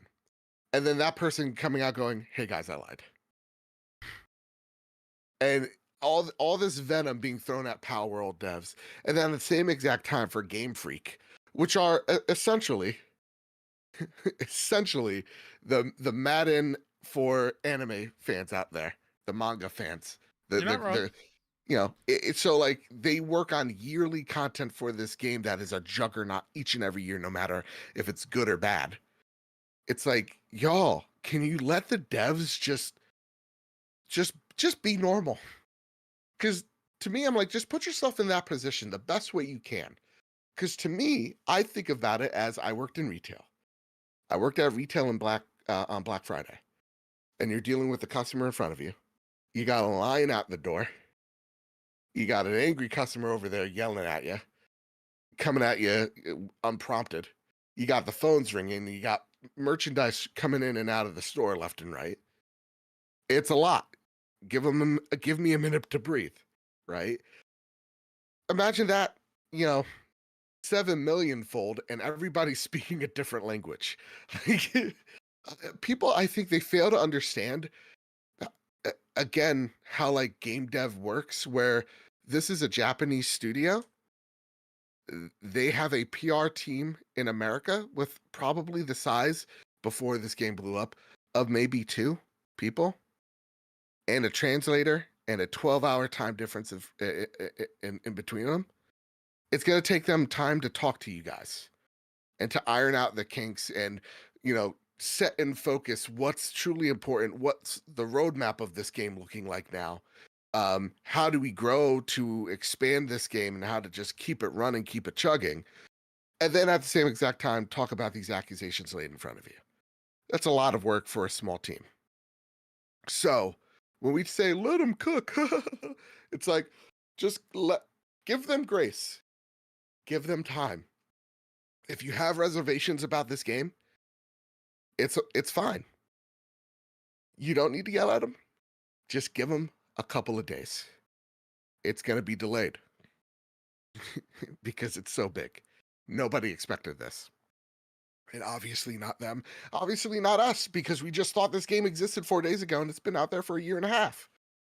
So, time. And when it comes to the Nintendo argument, and this is where I end my talk, this game's been out for a year. Okay? Nintendo has seen this. If Xbox has seen this, Nintendo has seen this. And we haven't seen the army of Nintendo, lawyers at Palworld's door yet. Not saying they can't steal Team 6 it overnight, but we haven't seen it yet. So maybe we could stop pretending to be copyright lawyers. Okay? It's how good internet could be. Can we be normal, please? I mean, you bring up fair points. I'm not gonna play devil's advocate on a lot of it, because I do agree with you on a lot of it. Okay, thank you. First and foremost, people spewing hate at a dev and like death threats, whatever. Knock that shit off. Right. Not okay in any book, in my eyes. Not in this house. Not in this house. Take that to Luke Lore's Xbox expansion pass. They're very toxic over there. Very mean people. I will kick your ass and send you to Poopy Pants MD. Like that is, if you keep that up around here, that's what's gonna happen. We'll take you to the doc. He'll sort your shit out. Unlike Poopy Pants, which It's right. what was I gonna say? Oh, there are some cases though with a lot of indie games, Okay. where they do like asset flips. Well, they'll buy rights to an asset and use it in their game, and it's not unique enough. And I can see how some of those arguments can be put in some of this dev's previous games. Sure. Like there is like there's some Hollow Knight levels and looks to one of their previous games. Like straight up, it looks like it's just taken out. It could not be. But also, I'm not going to sit here and be like, just ignore the fact that game devs take inspiration from other games, and that's just bound to happen. Right. So, like, of course, some of the Pokemon designs will look a little bit like Palworld, because they're obviously inspired by Pokemon. Some, for my taste, a little too similar. Sure. Like, a little too much. Like I mentioned, there's a Lapras-looking animal with rocket launchers on its back. It's insane. Right. So but it's also a different style of game. It's a different everything. Right. It's just, well, they're even trying to say like the big buddy with the Gatling gun. It looks like Hispanic Pikachu. The Electabuzz looking dude. Right. I call him Hispanic Pikachu. Sure. Because he looks like my Uncle Luis. Okay. And he looks like he speaks Spanish like my Uncle Luis. Okay. And again, he has broad shoulders like my Hispanic Uncle Luis. So yeah, like, and I'm like, that's not Hispanic Pikachu in the slightest. Like, they got the same color scheme. They both have a symbol on their chest. Mm-hmm. But like, let's not get crazy. And like, to me, the way I see it is like, maybe it's my old millennial eyes that deceive me. Mm-hmm. But a lot of these Pokemon, again, I see similarities. Like the one that looks like like sheep. Yeah. Wooloo. That looks very similar. Whatever it is. But at the same exact time, after Gen 2, Pokemon just started looking like AI acid flips. Like there's literally a Pokemon that looks like trash. Wrong. Yeah, you're not wrong. And eats trash. Yeah, you're not wrong. So it's like, let's not pretend it's an original idea either. It's not. But like, no. At the end of the day, listen, we're talking about this because it may come to PlayStation with a simple yes from Shuehei. When do you think we see Palworld coming to PlayStation 5? And are you interested in playing it if you haven't already? No, I'm not interested, just because it is it's a survival game where you have to like chop wood and mine for rock and build a house. Like that's not the type of game I'm into. Right. When I think we'll see it, I will put a lock on it right now. Okay. I feel like the PlayStation version was probably already in the works, or as soon as the success happened, they're like, okay, let's fast track it, because they're selling a crazy amount of copies. Right. Right. I could see it being announced at Game Awards. Okay. Like one of the year's biggest hits is now coming to another. Hopefully, at the same time, Vampire Survivors comes to PlayStation, because I'm dying over here. I'm hungry for it. And that's the thing. I think when it comes to Palworld, I don't think it's coming anytime soon. It goes back to me, by the time this game comes out, will the hype be there? We just talked about it. Like, usually, like, even when it comes to Vampire Survivors, I think it's a little different because, like, Vampire Survivors literally costs $1. But, like, you know, will the hype still be there for this game? I don't know. And to me, I think the truest controversy, guys, out of this whole thing, first off, I saw the Pokeball that they have. Okay. All right. Nintendo, where are you guys? Wake up. Are you guys asleep? What is Joe behind the lines there? Come on. But at the same exact time, the thing that made me uneasy is you could capture humans and turn them into slaves with the Pokeball. And that made me nervous. You can also... there's an option. I think I saw this out of TikTok. It could be very much doctored and not an actual mechanic. It looks real to me. Damn it. If you have a knife, you can choose to butcher the Pokemon. No, you can kill them. Yeah, and then they're gone. They don't revive or anything. They're gone. Yeah. Why would you choose to do that? And that's like the kind of the sick thing. But like your own Pokemon, I mean, not like a wild one. You can just let it go and be like, you know what, I'm done with you. I'm gonna butcher you. And that's the other thing is like giving Pikachu and Uzi to me seems stupid and like takes the whimsy But out he of what already Pokemon shoots is. lightning. Why does he need a Ex- gun? exactly. Well, he's like, I believe in my Second Amendment right. It's like, oh, we got a Raichu in the building. Okay. So it's like, So you Canada know, says you can butcher your own captured humans too. Cool. see, that's a little worrying. So like, I don't know. The game doesn't interest me because yeah, like the concept just doesn't grab me. No. But yeah, it's the biggest game right now, outselling the units sold Spider-Man. So Like, pretty nuts. no Pretty nuts. joke though. Give me a good monster collecting game on PlayStation, and if Yeah. there is one, let me know. Yeah. Because the last few Pokemon games I've tried and not dug them. Fair. And I used to love the OG Pokemon games. So Nerd Chat says, let's get Hogue Law in here. I think he's covered it. He's covered it pretty Mhm. extensively on his channel. He says it like they have within their right. And listen, you have your right to go. The art style's too close. I'm not Yeah. gonna absolutely, do this. You know, it's fine. It's fair.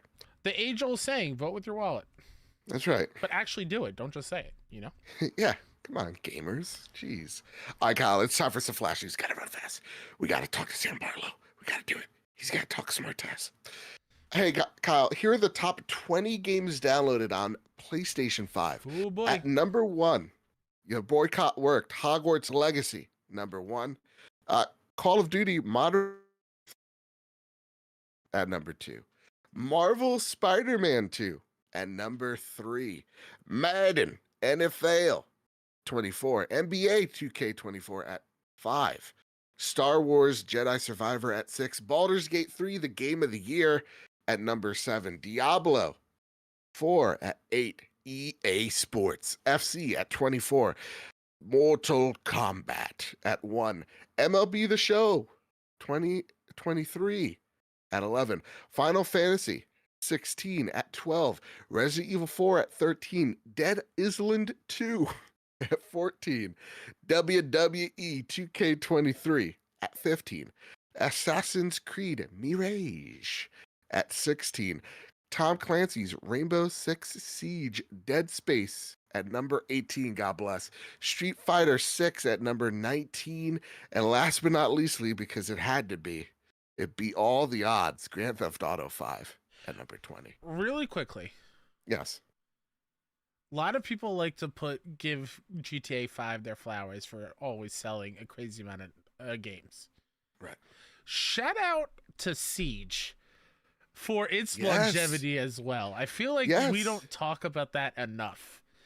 GTA is a it's- fully open world Mhm. where you can do tons of different things. GTA Online is littered with diverse kind of events and things you can do.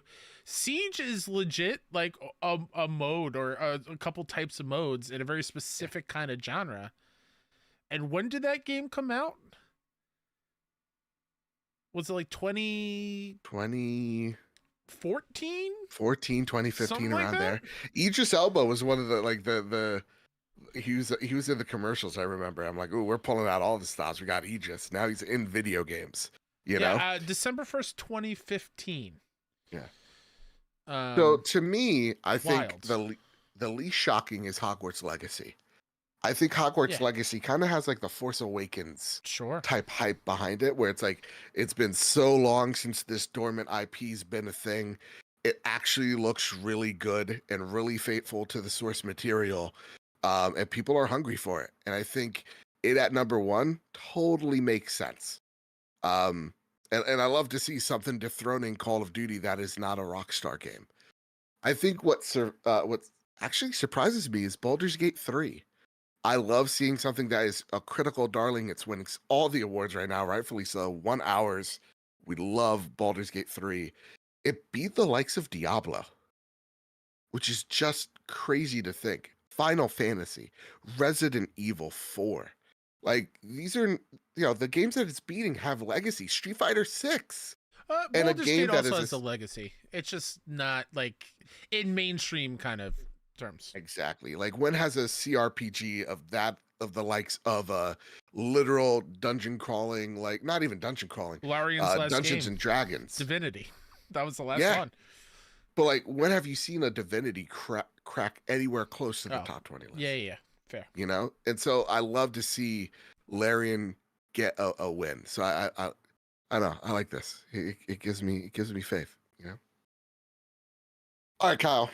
Here's the next story on the list. Have you seen this? Have you heard about this? Final Fantasy VII Advent Children screening in select U.S. theaters ahead of Rebirth on PlayStation 5. This comes from Push Square in a partnership with Fathom Events and Sony Pictures. The company screening the director's cut version in the U.S. in theaters on the 21st and 22nd of February, a week before Rebirth launches. Kyle Stevenson, #1 Final Fantasy fan. Are you going to be in the theater? No. I am. I'm going to try. I have it on 4K. That's the only reason why. Oh, I've never seen it. I have remember being in a Sony style and watching one of the chases.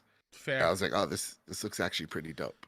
Yeah. So I haven't seen it in a long time. From what I remember, it wasn't like the best thing in the world.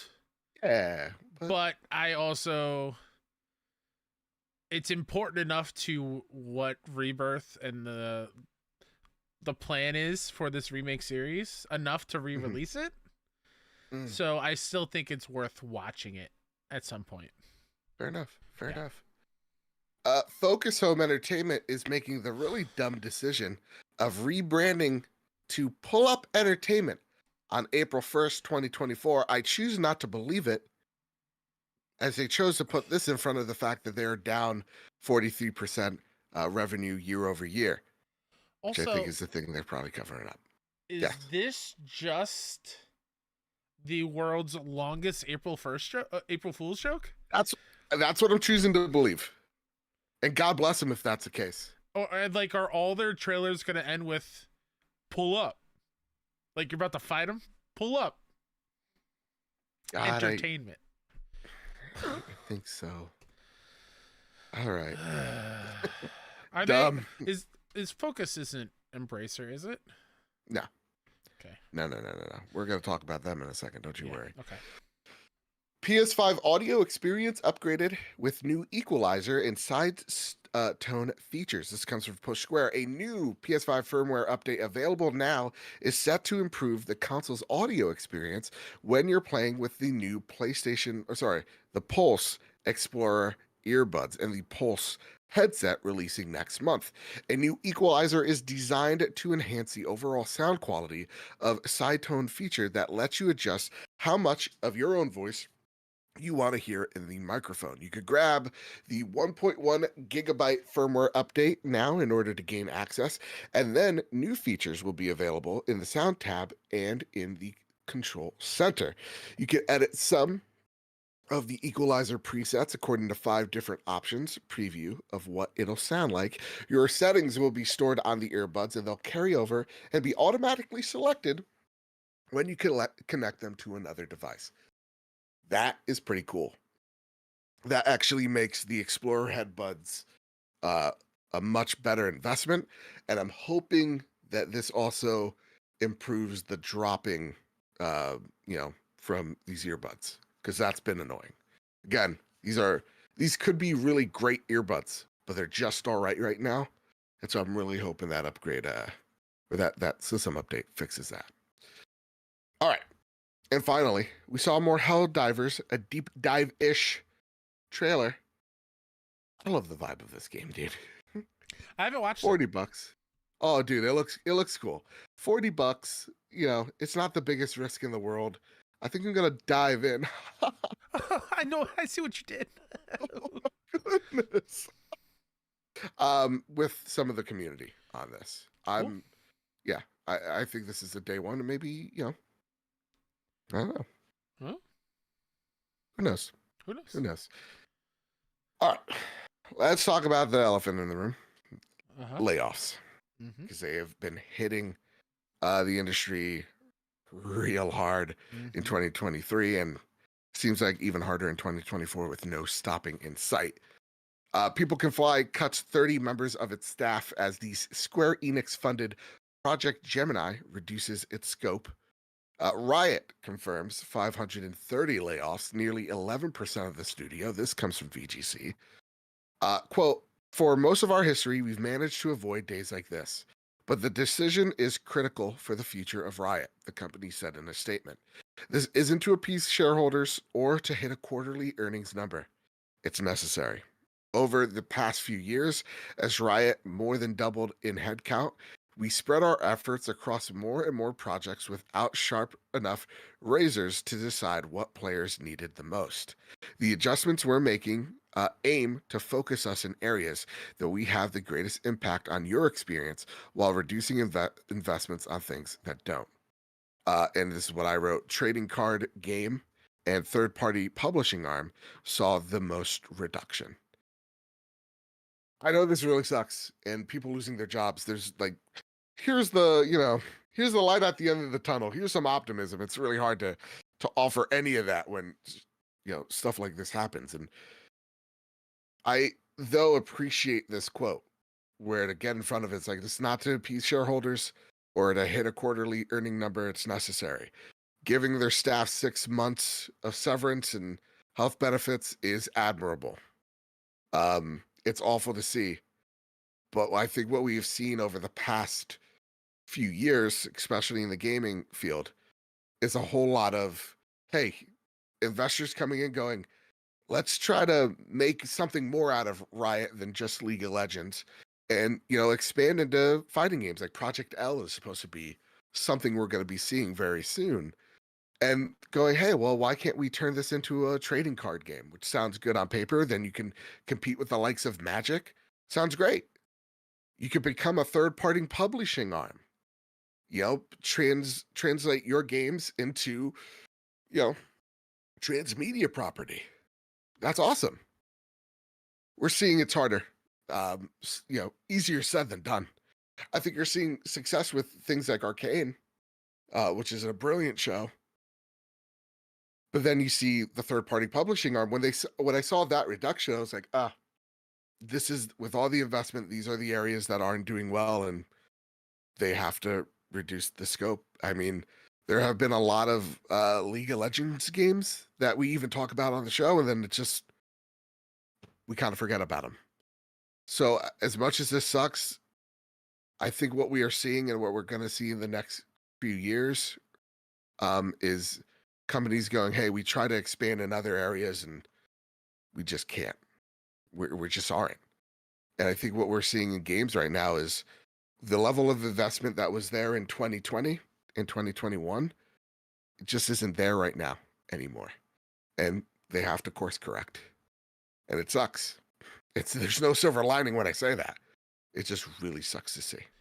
Yeah, this is just awful all around. I hate it so much. It's so unfair that the people responsible for us to play and take part in the hobby we love are viewed as disposable at the drop of a hat.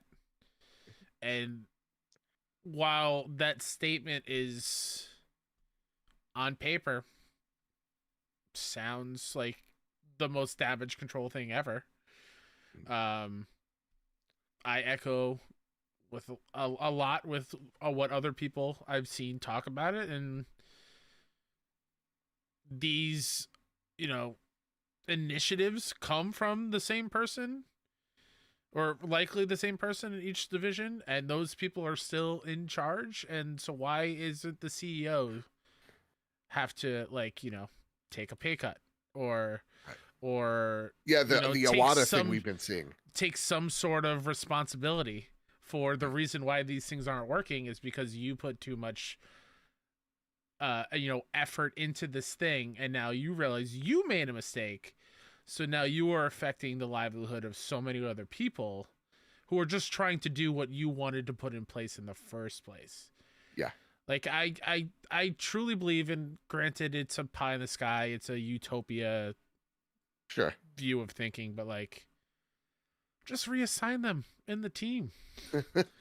Right. Or I don't know, just getting rid of them completely is, granted the severance stuff, that what I've read, if that is true, amazing. Yeah. I think that is the best look into any of the layoffs since they've been happening. or at least a positive sign of it. But it just overall sucks. It's hard to be happy about video games when this is happening, you know? It is. It's really hard. It's really hard. And again, to me, it's important that we talk about it and bring it up. And like when we talk about the last one, more Embracer layoffs are imminent. The TMNT game that was just shown off, The Rise of the Ronin, like that, the staff in by half. And I think it's a good yin and yang kind of situation we can see of like Riot trying to treat the people that are being laid off the best that they can. And then just seeing Embracer going, we made really stupid bets that really just didn't pay off all at once. Again, goes back to what I was saying about PlayStation. You're putting a whole lot of bets in a whole lot of places all at once. Maybe we slow down a bit. It kind of comes from this.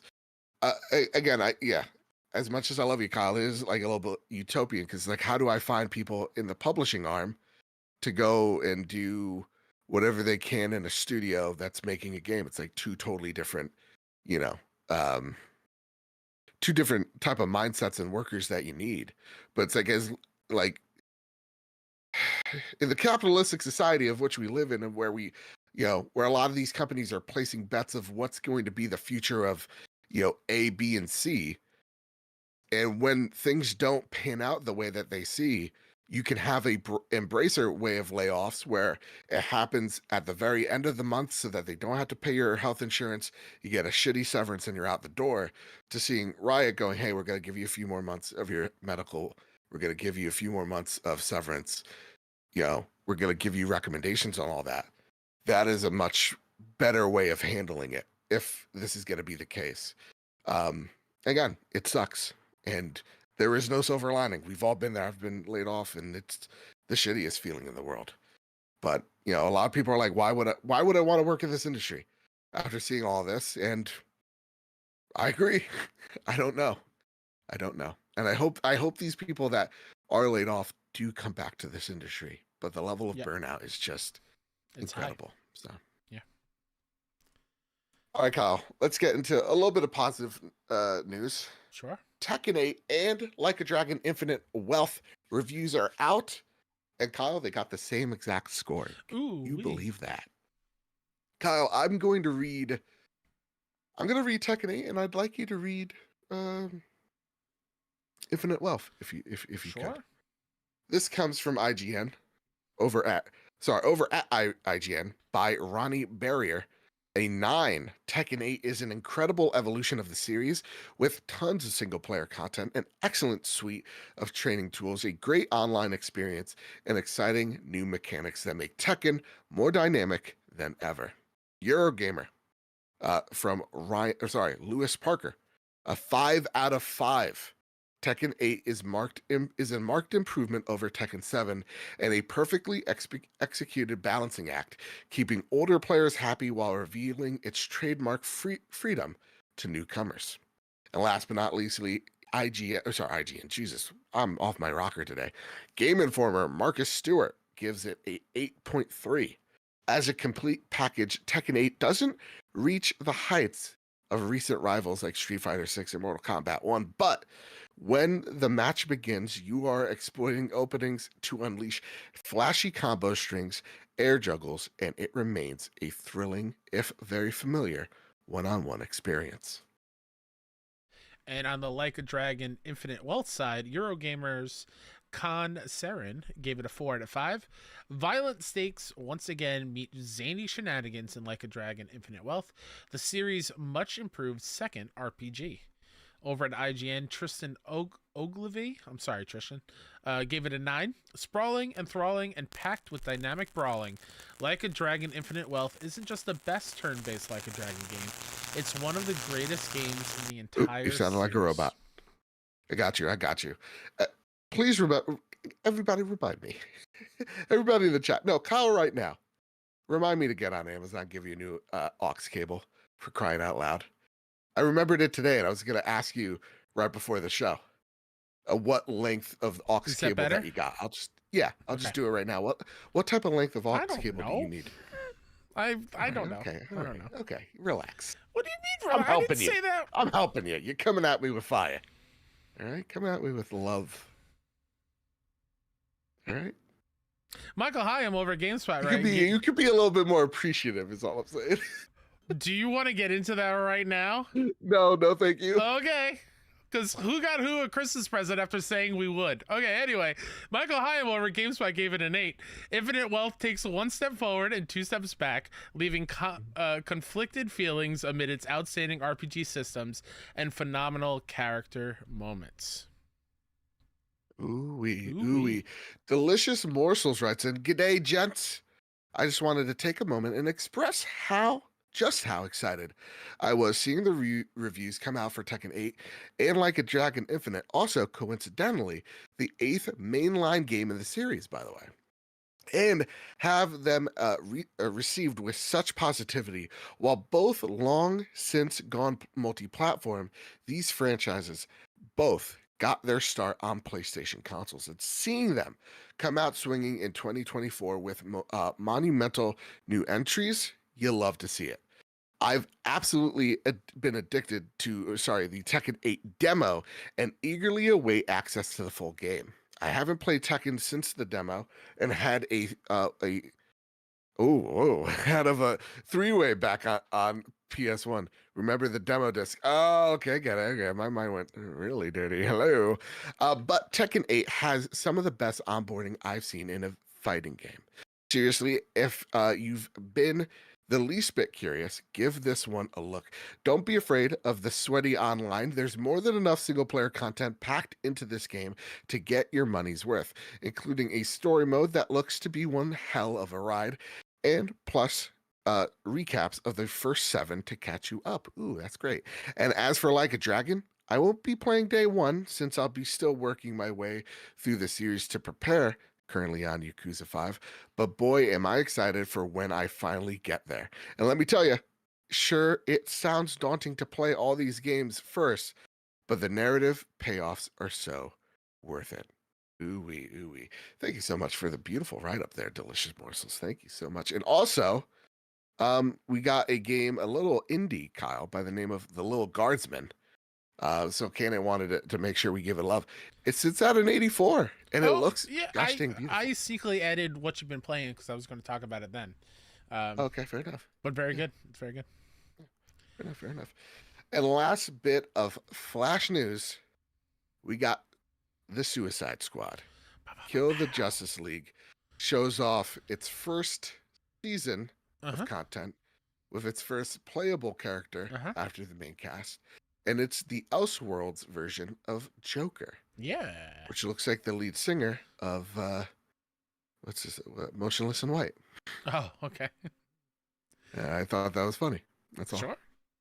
Looks cool. Game looks great. I love seeing people go, oh, wow, this game actually does look good. It's like, yeah. I also really loved watching that and getting a hint at them using the Elseworlds as to, like, I don't know if that was only just post game stuff referring to, but using that as possibly a hint as to why we are killing these heroes and they're probably not coming back is because they're not our versions. Maybe I don't know, but I could totally get into that kind of story beat. Right. I'm very excited to play it next week. Yeah, absolutely. Yeah. All right. And before we go into our interview with the brilliant Sam Barlow, Kyle, I have not played anything in 4 days. Okay. It's been sad. I've been a little depressed. I'm not gonna lie. I really want to get my hands on a DualSense. Work's just been that crazy. Kyle, what you been playing? So we already hinted at it earlier, so can it put out in chat. Little Guardsman came out. Yeah. And it deserves its score. It's brilliant. It is so heartwarming and charming. The whole base of the game is, if you've played Papers, Please back in the day, it's similar, where you are working the gate of a medieval fantasy kingdom, and you have to decide whether you allow people entrance or deny them. And it's quirky, it's funny, it's, self-deprecating at times. Like, there was a goblin that came up and he looked pixelated and he had a robot voice like he was in a computer game. Like, it's very self-aware. And And the story between Lil. The art is beautiful. Oh, it's gorgeous. Lil and her father's relationship is really touching. The voice acting is really good. So if that Papers, Please kind of like hook sounds exciting to you, please give it a shot. I think it's $20. Yeah, I lost, I think, 2.5 hours to it last night. I was like, you know what? Let me just get a little feel for it. And then I, was playing till 1:30 in the morning because I just couldn't stop. Also on the indie front, I played The Cub, which is a 6-1 Indie Showcase alum.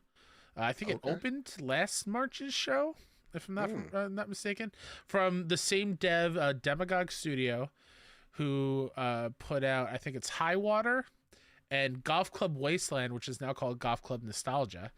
I have a physical copy with Wasteland. Or real life Mandela effect. I have it right there, and no one can tell me any different. It is akin to the old school Jungle Book Genesis games. Like, that's literally in the description of the game. Another gorgeous looking game. It's a platformer. There's no real combat. The platforming is as difficult as those old Genesis games. So if that is something that you don't want to relive, I'm telling you right now, because there is a moment, I want to say 2 hours in, and I'm pretty close to the end because I think it's only 2.5 hours long, where I was getting so much rage I had to put it down because it just wasn't working the way I think it should be working. So I was like, you know what? Let me come back. I'll figure it out. All right. Music is stellar. One of the best soundtracks of the year so far. If you like that retro kind of style of game, please go check it out. It's awesome. Easy plat, you think? Maybe there is a trophy of like don't die in a level, and the platform is tough. So in just a specific level or just a level? It says don't die in the level. I don't know if that's a specific level or a translation kind of thing. Okay. But if you're a PS Plus member, I think it's $10. It's on sale. Oh, wow. So it's worth it. Played a little game called Prince of Persia. Yeah. And here's where I feel like I'm going to make people angry. It's fine. It's fine. I can see why people love it. It's a very good Prince of Persia game. It's a very good Metroidvania game. I think other Metroidvanias I've played do it better. Like what? Guacamelee. All right. Because I'm a big Metroidvania fan. I've played a lot of them. It's good. It's solid. I still do get lost a little bit in the map. There was, I think I lost 3-4 hours of not knowing where to go. And I thought I exhausted every single corridor, hallway where the little white dots are to be like unexplored. I went to them all and they're all blocked off. Come to find out that there was some sort of bug that had a door that was shut that shouldn't have been shut, and it wouldn't open for me. So I was like, oh, that's weird. So once I figured that out, I had to restart and go again. But it's a good game. It's just, it's not the end all be all next coming of Christ when it comes to Metroidvania in my eyes. You think I hyped it up a little bit too much last week? No, I think for you, I think you had a great time. Just for me personally, I played a lot of Metroidvanias, and it's good. It's just not, I think Guacamelee is better. Maybe you put that assist mode so you get the guiding light to get you where you need to go. No. All right. I just said it was a bug that was preventing me from progressing, so that one. I'm just saying.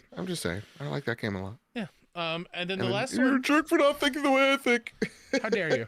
How dare you? And the last one, which will lead right into our interview,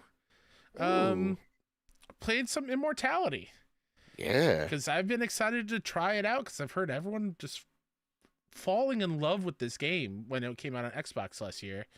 And the performances, I've just heard nothing but great things. And I'll be completely honest. I wasn't feeling it at first.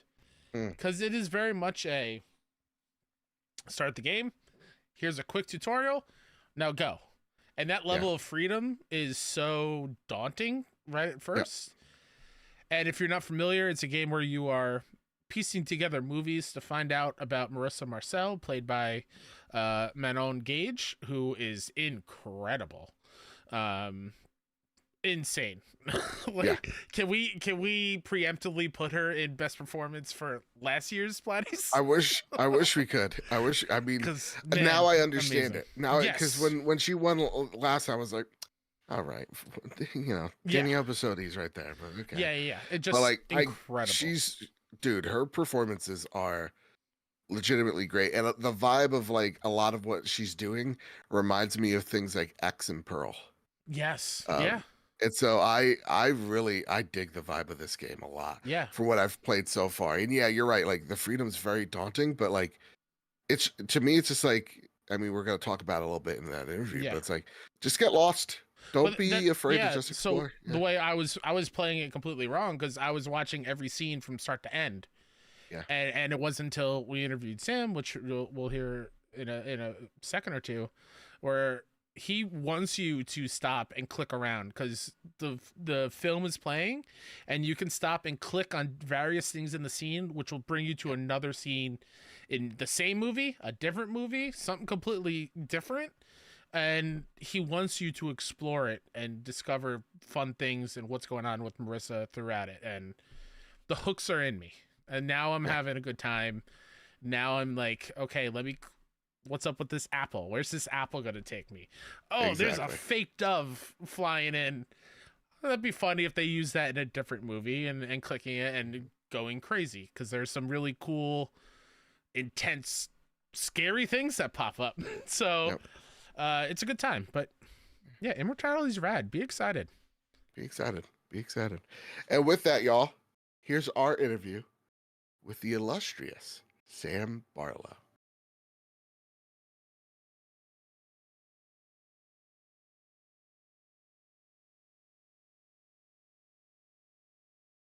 All right, y'all. So listen, YouTube audience, this is where you get the little PlayStation whoosh, and we're in the interview on the audio end. On YouTube, link to the interview. It's literally in our podcast feeds on YouTube. So go check it out. The audio, or sorry, the video versions there. Mm-hmm. But now we're gonna get back to the show, and the reason why I do a long pause is because I'll know to edit this part out. So, all right, ready for this one, Colin? Ready? I'm ready.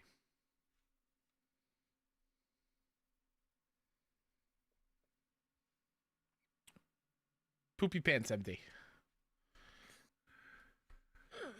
Ooh, Kyle, what an amazing interview that was, man. It's great. I learned a What an lot. amazing. It Yep. is intimidating how smart some people are. Oh my God. And just how focused they are and how much they understand their craft. Yep. And Yep. Sam gets it. He Sam, gets it, man. yeah. That's awesome. When he was just like, think of Immortality as a Metroidvania, I was like, Got it. that's when it's embrace being lost. I'm like, all right, Got it. and that really did help me. Yeah. I was like, okay, so I'm doing it right. This is nice, and Yeah.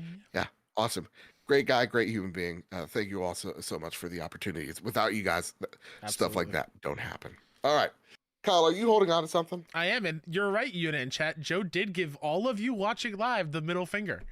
That audio listeners won't understand, but he sure did. Maybe because I love him more. Prepare the drop. Here are the latest steals and deals coming to the PlayStation storefront. All right. I'm gonna ditch PS4. At this point, you guys need to own a PS5. I'm just gonna say it. All right. Here are all the PS5 games coming. Oof. Howl, January 23rd. Immortality, January 23rd. Little Guardsman, January 23rd. Run or Die, VR, January 23rd. First off, if I'm running, guess what? I'm dying shortly afterwards. Saga of the Moon Priestess on January 24th. Under Night in Birth 2, Celeste, January 24th. Nailed it. Dead Man's Diary, January 25th. The Devil Inside of Us, Roots of Evil, January 25th. Hidden Through Time 2, Myth and Magic, January 25th. Jet Rider, January 25th. Puzzle Pet, Feed Your Cat on January 25th. Touhou Luna Nights on January 25th. The Adventures of Panzer Legacy Collection January 26th. That's not Panzer Dragoon and stuff, is it? I mean, take a check. Extreme Off-Road Racing on January 26th. Grotto on January 26th. Like a Dragon, Infinite Wealth on January 26th. Party on January 26th. Tekken 8, January 26th. Witch Rise on January 26th. Those are all the games coming. Make sure you grab Immortality. It is not the same Weird Panzer. games. Fair enough. All right, Kyle. Last but not leastly, our favorite segment of the show. It's time for the Sony Pony Express. Yeehaw! That's right. Take it away, Kyle. Ace Insane writes in, "Hey guys, question for the Sony Pony Express. Yeehaw! What do you think is the most iconic video game weapon belonging to a PlayStation exclusive game or series? I often hear people give answers like the Master Sword from the Zelda series or the Lancer from the Gears series, but what is the most iconic that you can only find on PlayStation? Much love to both of y'all."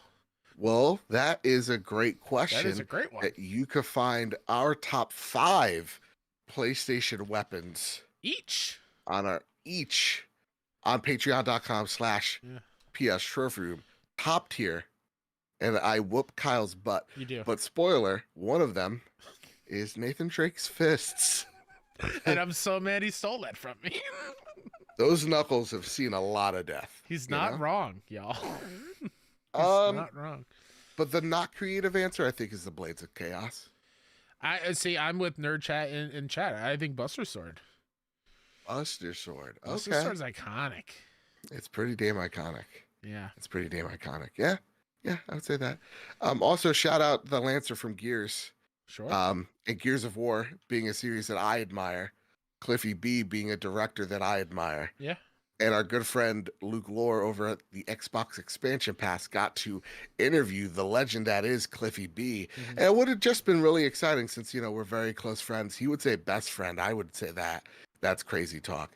But like a good friend would go to another friend, hey, I'm interviewing someone that you look up to. Maybe you want to throw in a question. Yeah.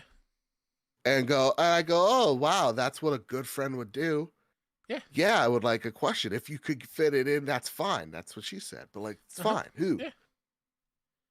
That's what a good friend would do. Or a good friend wouldn't get so anxious about the opportunity maybe leaving.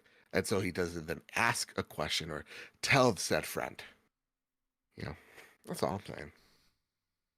Makes me a little less sad that I sleep with his mother every week. Ghettoberry writes in, "Hey guys, hope you're both well. It's very windy here in the UK.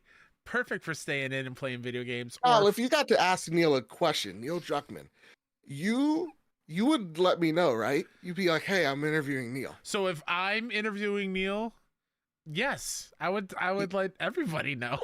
Even if you're afraid of jinxing it, because the power of jinxes are actually real.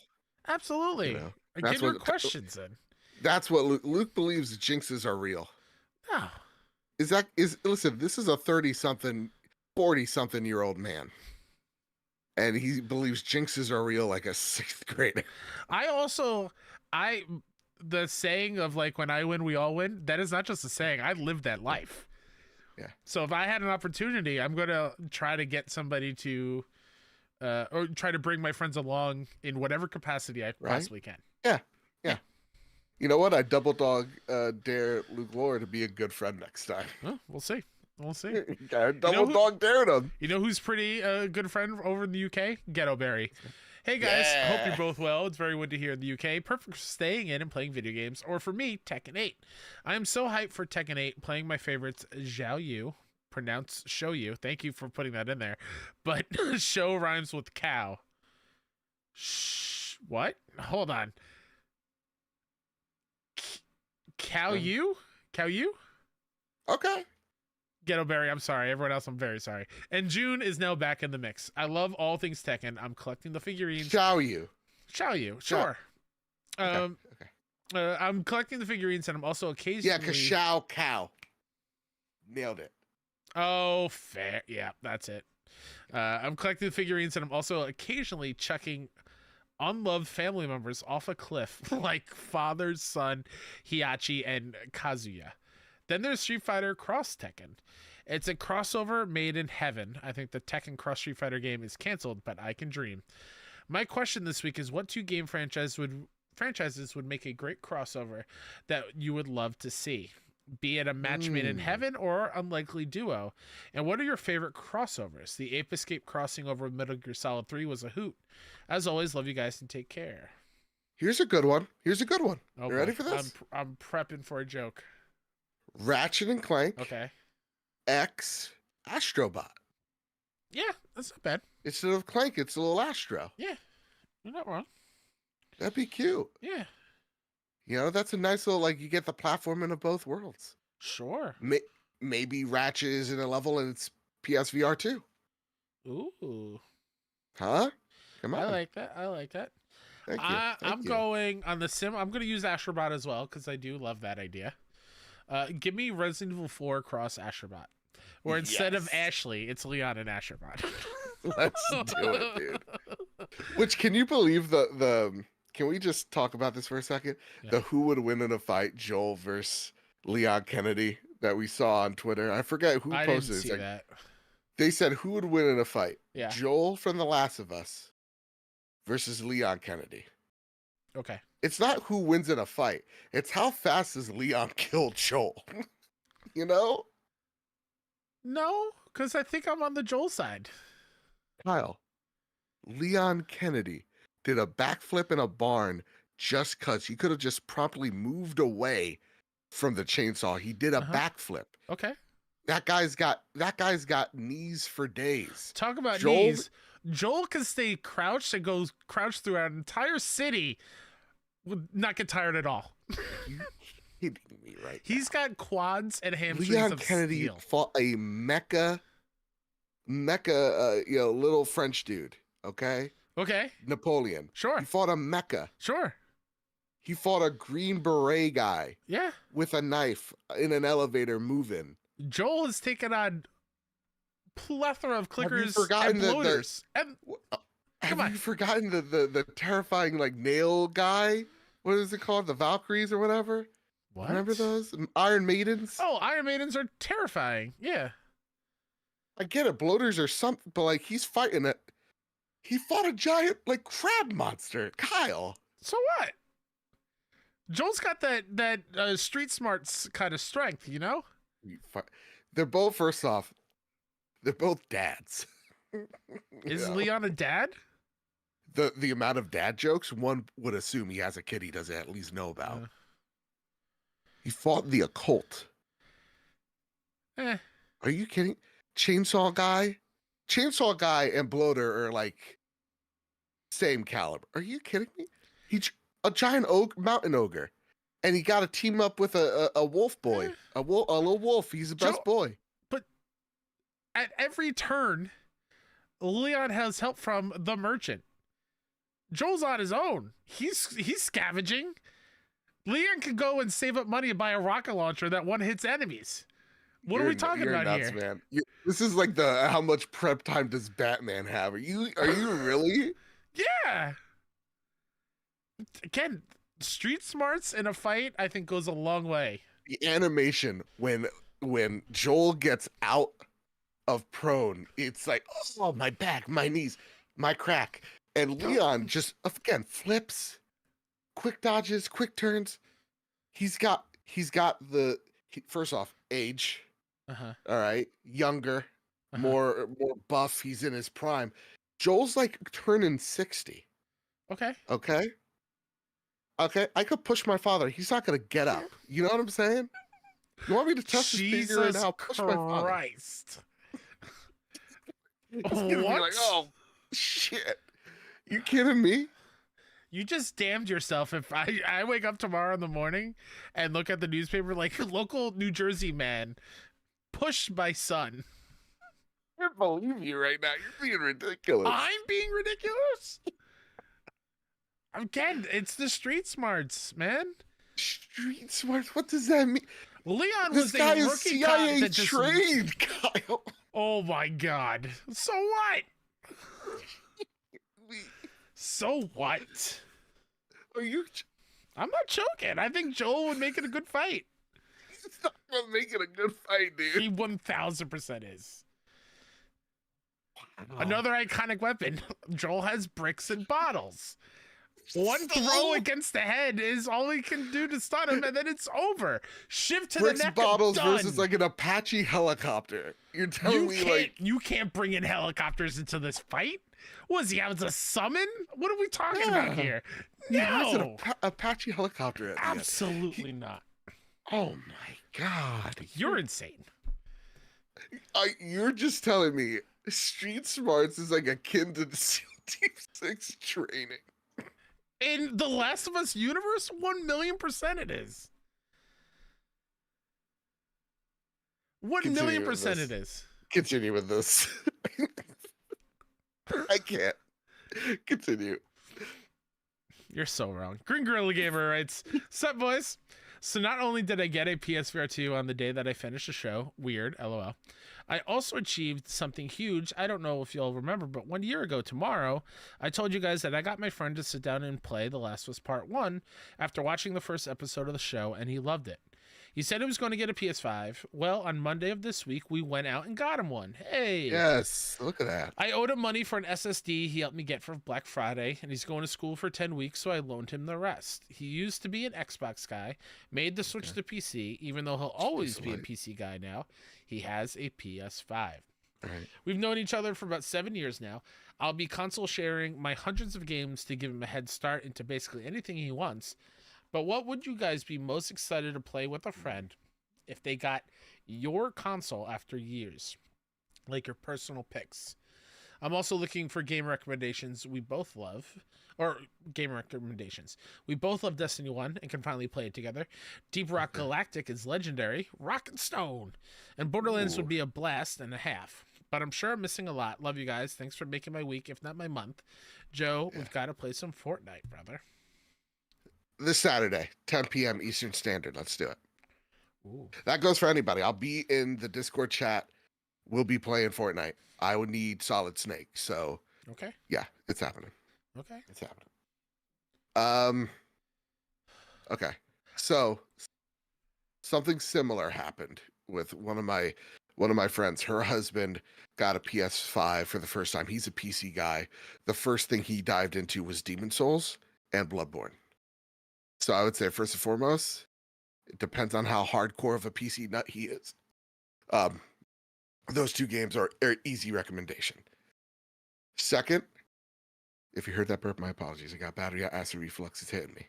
All right. It was a real weird noise that came out of my throat. No wonder the bad takes are coming out of you. You're over here drinking battery acid. I'm not going to talk to him right now, guys. I'm talking to you, Green Gorilla. I'm talking to you. The nonsense. You know it. You know it, and I know it. Absolutely not. All right. Anyway, the man was impaled on a rod of steel and came back. Continue. One was infected with the virus and was dying and still kicked all the. All right. And like, can't even with you right now, man. All right. So those two games, of course, but for the PlayStation experience for your friend, I would actually say Ghost of Tsushima.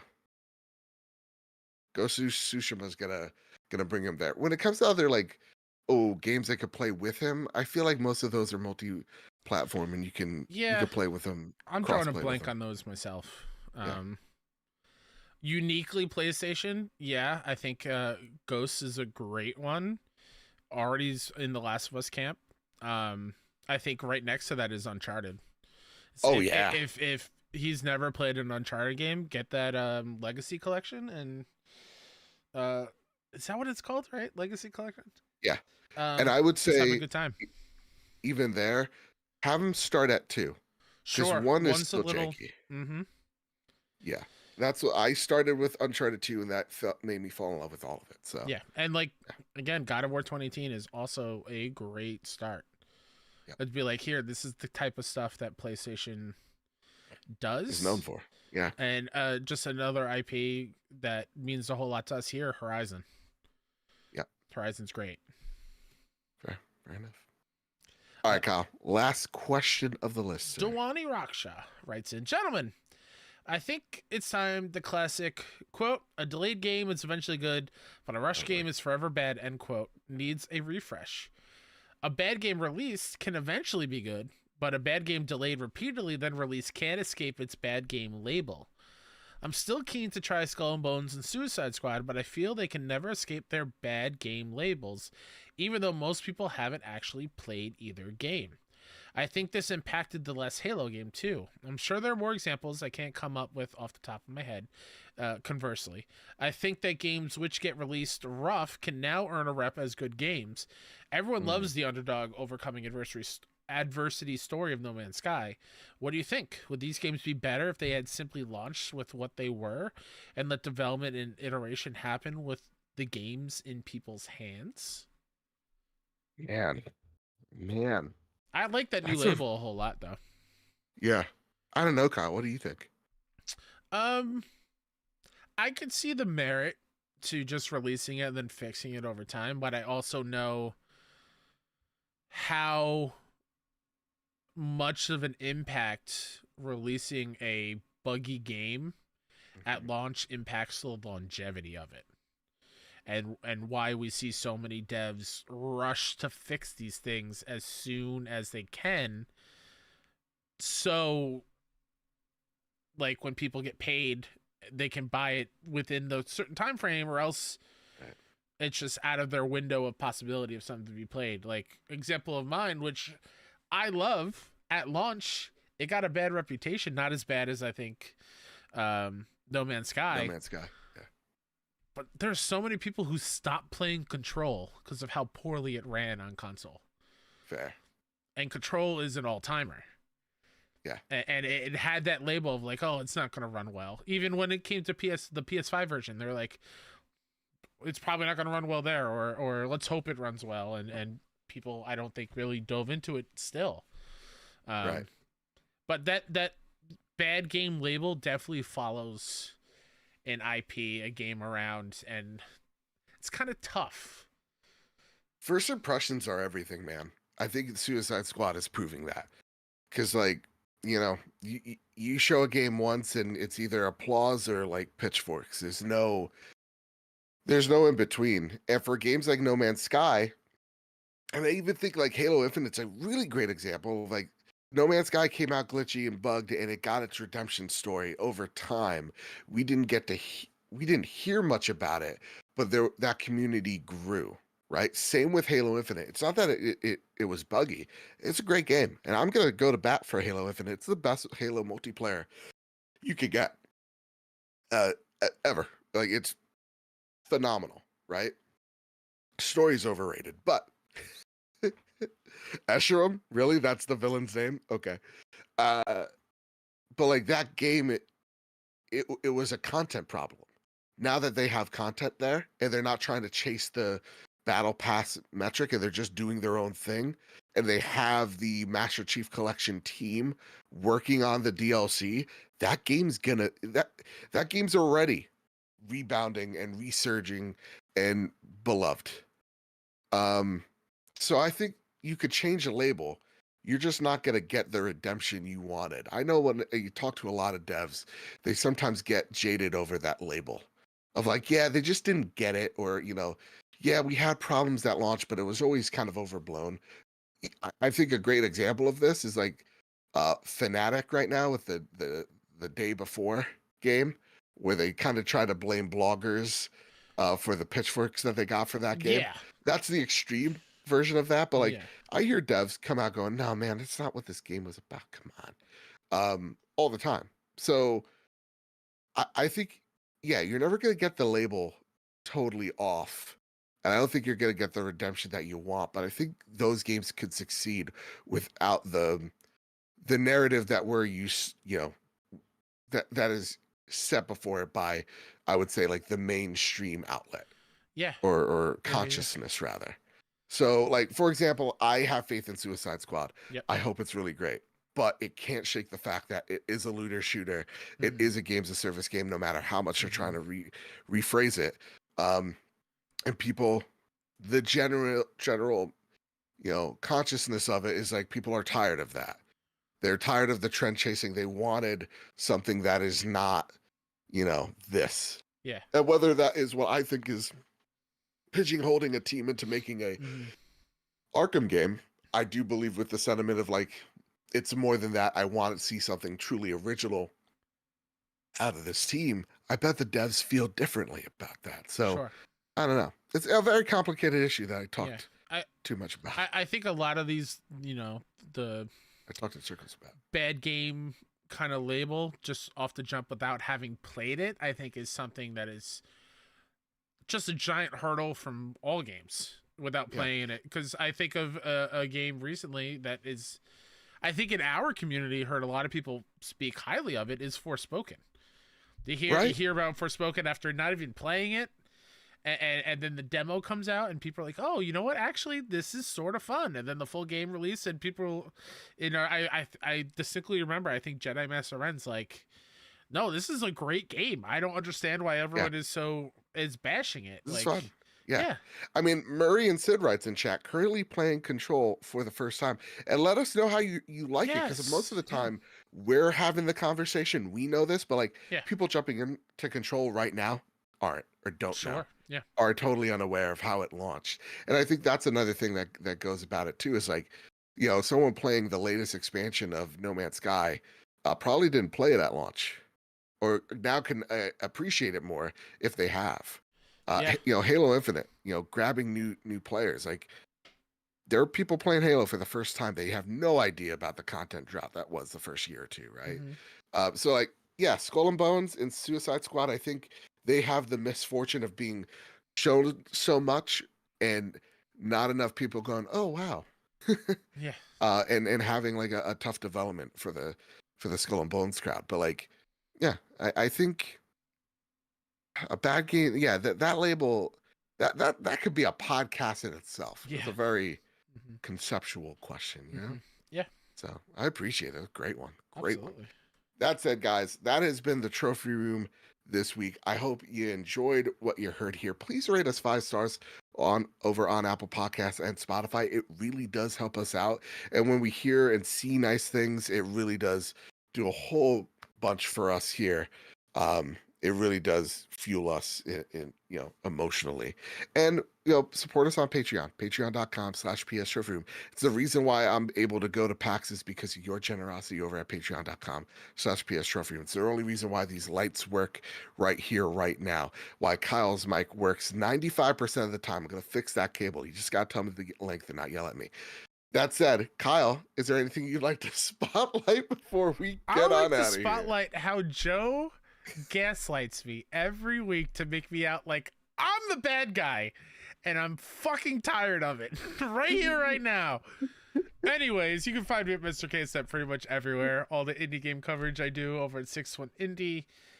We got a indie game just love the showcase. Shock in your eyes. You're like, you son of a gun. Oh, yeah. The indie game showcase that we're putting on over there is coming on March 20th. We're close.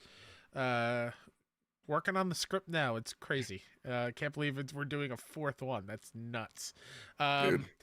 And IndieCast is our weekly indie game podcast that we do. So go check it out. We record that live on our YouTube channel on Thursday night. So come check. Oh, actually, I lied. That's behind Patreon if you want to watch live. But it goes live on the YouTube channel. Nice. So yeah, go follow all that jazz and tell some devs you love them. Yeah, absolutely. In times like these, if you roll credits on a game, shout out the people that the things that stood out to you. Shout out the people behind those things. Seriously, animation, voice work, whatever it is, man. A little words of kindness go a really long way. We talked about showing people grace. This episode, show people some grace. Tell them how thankful you are. They're making the things that you love, the things that you consume, and the games we play. So with all that said, with all that out of the way, everybody, keep your wits about you. Keep hunting and keep playing PlayStation. See y'all. Love y'all. Have a banger of a day. Hashtag Joel kicks Leon's ass. I'm editing that all out. Hashtag Joel gives Leon the golf club.